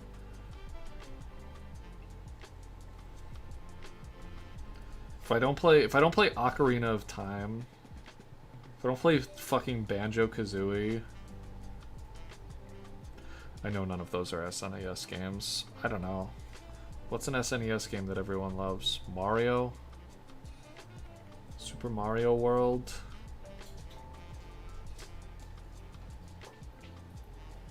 I know technically I'm old enough to be from that era, but I didn't really play video games until I was like 10.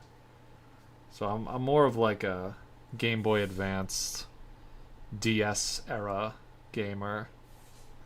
I'm kind of a millennial gamer. No, wait, that would make me like a Gen Z gamer. No, yeah, that's like a Gen Z gamer. DS era. I don't know, I still think that we should determine generations by what Pokemon game you played first. Like, if your first Pokemon game was, like, Pokemon Red, then you're a millennial. If your first Pokemon game was either Crystal or Ruby and Sapphire, you're Gen Z. If your first Pokemon game was Sun and Moon, you're a baby. You're just a little baby. No, that's crazy actually, because if like, let's say you're 10 years old when Pokemon Sun and Moon comes out. Sun and Moon came out, what, 2016? So that would mean you're 20 now. That's crazy. That's actually crazy to think about that. If you were 10 when Sun and Moon came out, you are 20 years old right now. You can legally... Oh, no, you can't legally drink. Depending on what country you live in, you can legally drink. That's crazy to think about. I was in my sophomore year of college when Pokemon Sun and Moon came out. Actually, I might have been in my junior year of college when Pokemon Sun and Moon came out.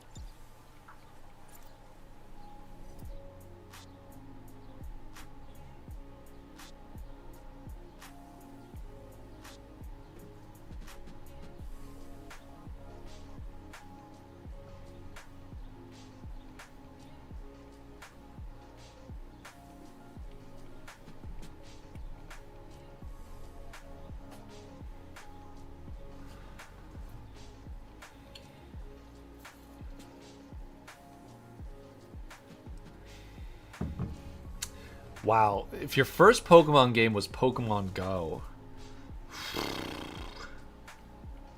I mean, I'm not saying anything wrong with Pokemon Go. I love Pokemon Go. I still play Pokemon Go to this day. I have literally been playing Pokemon Go since day one.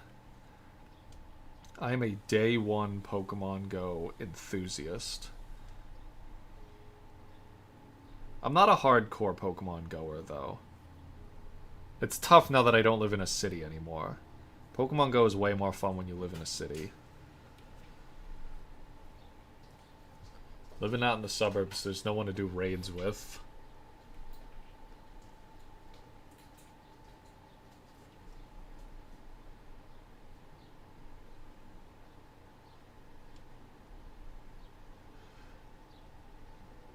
Boy, Alpha Sapphire, that was peak. That was my freshman year of college that Alpha Sapphire came out. I remember that was so much fun. I was just starting to make friends at school, and I met pretty quickly. I met a lot of the resident Pokemon nerds, and I remember we all got together for the midnight release. We all lined up in fucking 20-degree weather outside of this this GameStop in downtown Boston. It's not even there anymore. And my friend and I did Team Aqua cosplays. It was pretty awesome. That was also my Halloween costume that year.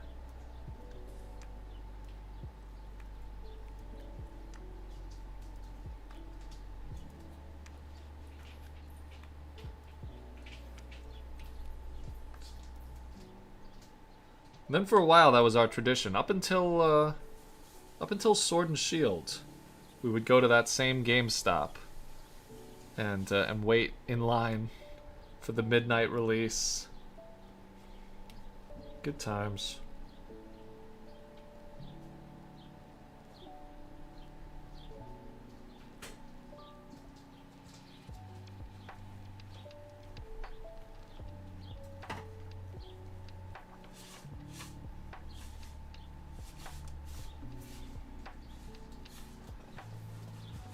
Hi there. I am working on day 11 of the Kaijune challenge, where I design a giant monster or a giant robot every day for the month of June, based on a prompt list. And today's, or rather, the prompt that I'm currently working on, because it's day 11, is Psychic.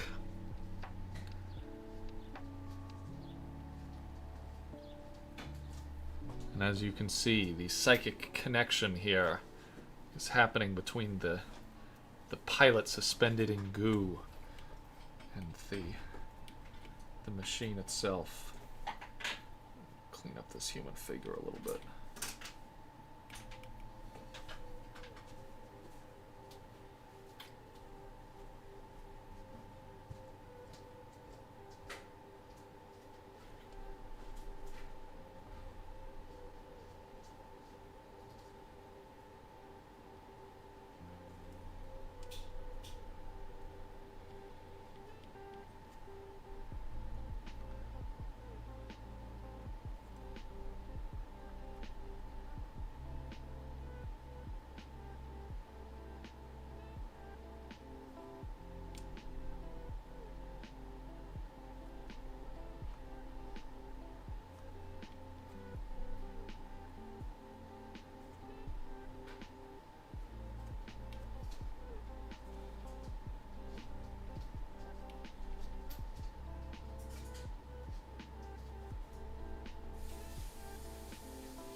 Excuse me. A sperm whale horror movie called Whale Fall. That sounds interesting. Sounds like it would make a cooler game. I love aquatic horror in video games.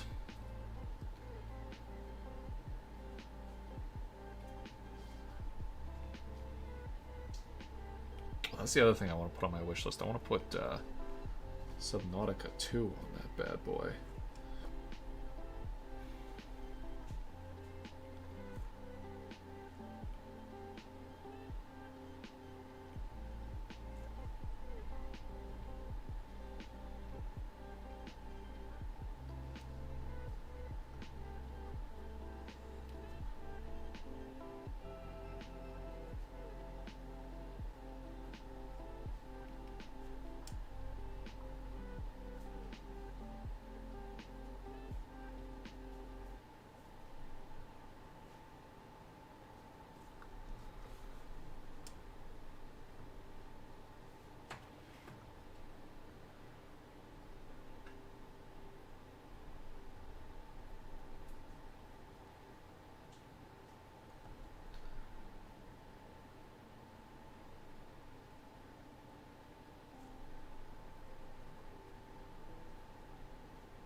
I am on the wrong layer, my guy.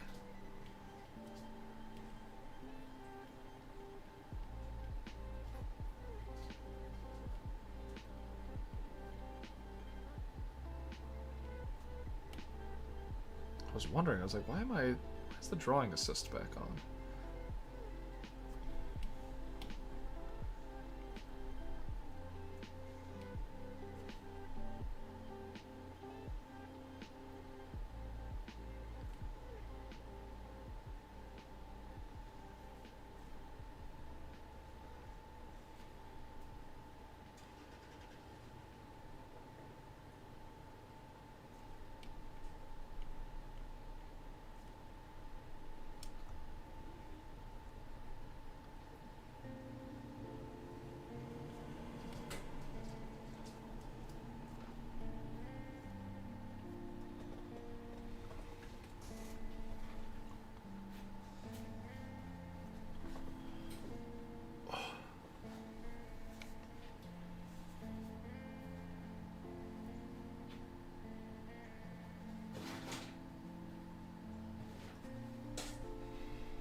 You know, it's funny, someone's talking about how they love Pokemon, but they don't really love the gameplay.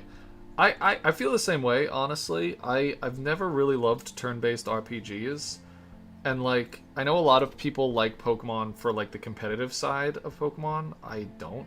I think the competitive side of Pokemon is, you know, a fun game to play with your friends at best, and at worst, it's just waiting for your opponent to kick your ass. It's just not exciting. You know, it's basically like chess with extra steps, and I just don't like games like that.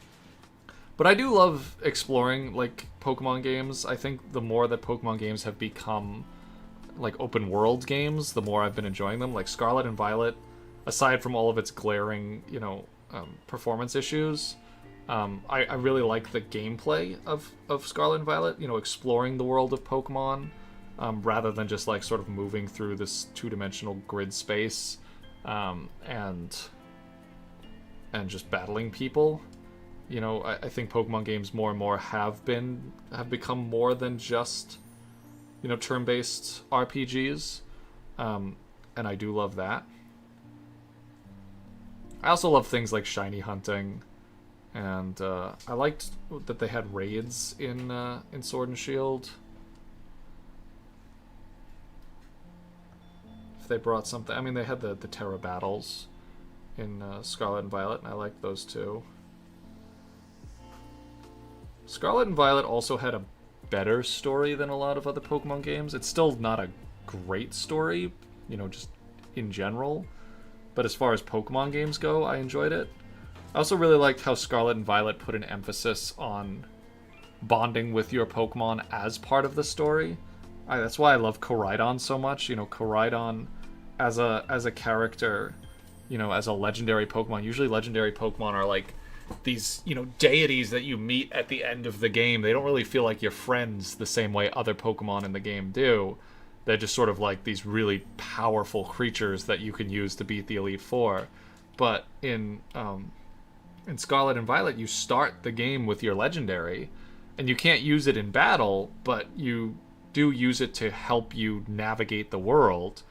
And I think that's really cool because it's incorporating the gameplay. It's incorporating your Pokemon into the gameplay in a way that feels, I don't know, it feels like when I was a kid and I would play Pokemon games, and I liked having, I liked imagining my partner Pokemon being out there with me, fighting alongside me, helping me, get across bodies of water or move big boulders. And I hope they expand on that a little bit more in Wind and Waves. Maybe more Pokemon than just one, visibly help you on screen. I think the fantasy of partnering with, crazy monsters is something that, has proved to be a very popular setting for a video game. There are so many other games that try to emulate it with mixed success.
Make the whole thing a little bit bigger.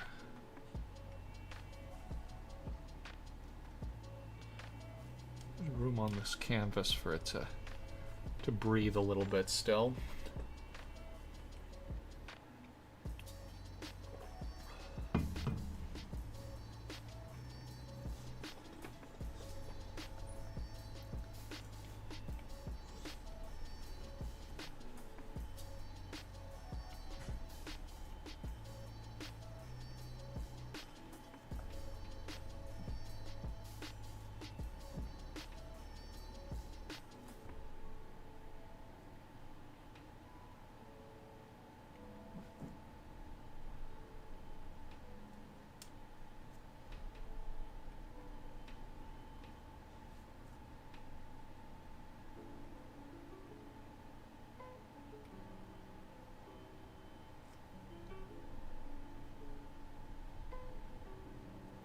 The other thing about Pokemon for me that I feel like it, when I defend Pokemon as a game franchise, as a game series, I always have to consider my own personal bias of the game, and the game franchise, because I've played it for so long. It's been a part of my life since I was 10 years old, and it's definitely a major part of why I still defend the games, even when there are obvious issues with the games, like in Scarlet and Violet. And I really wasn't defending Scarlet and Violet because I thought that the performance issues were acceptable. They absolutely were not. But it didn't make me feel like I never wanted to play Pokemon again. And it's just, I think part of that is just because it would be hard for me to just cut that part of my life out. You know, it's just Pokemon continues to be a huge inspiration for me as an artist. I enjoy, you know, if not the core series games, other aspects of the franchise. And I mean, I'm like that with a lot of things. I mean, if I really get into a game series, or one specific game, like, it's hard for me to just be like, oh, I don't like it anymore. I'd say maybe Borderlands. I sort of lost interest in Borderlands, even though I played that for many, many years, and I was interested in almost all of the games. I got into Borderlands with Borderlands 2, and I only played through Borderlands 1, I think one time in its entirety. So I didn't have quite the same emotional attachment with it.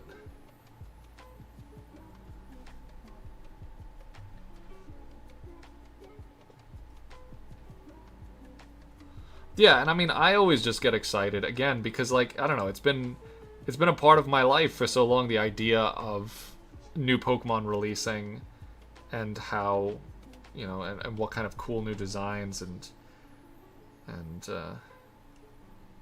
ideas that they're going to share with us.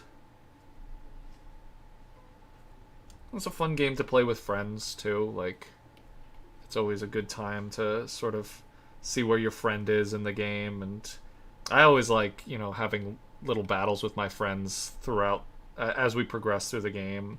You know, oh, you're on the second gym, I'm on the second gym too. Let's have a battle before we fight the second gym and see how everyone's teams are doing.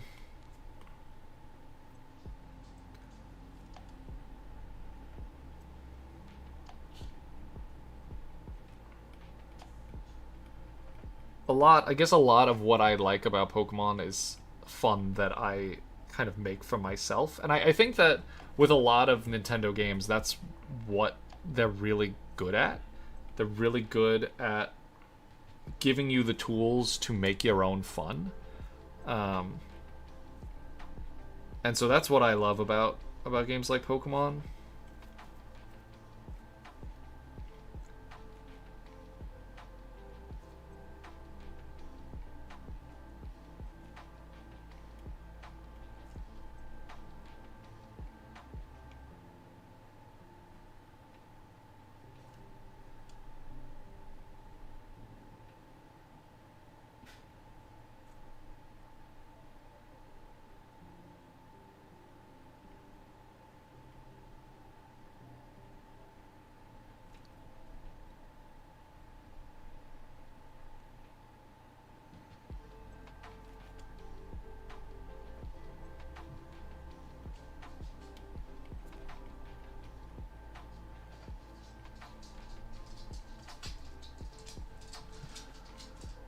Alright, guys.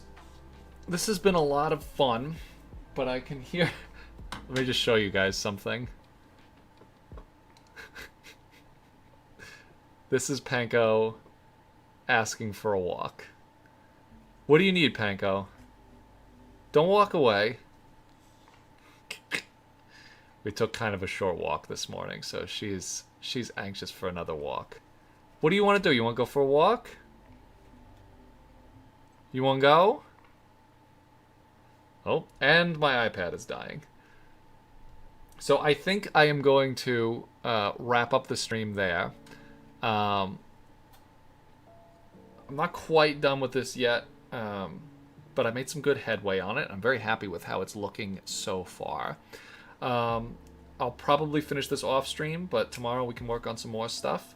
And I'm excited to share that with you and have some more conversations about Pokemon or horror games or whatever we want to chat about. So thank you for joining me today. If you're doing Kaijune this year, best of luck. Hope you can keep up with it. And I'll see you in the next stream. Peace.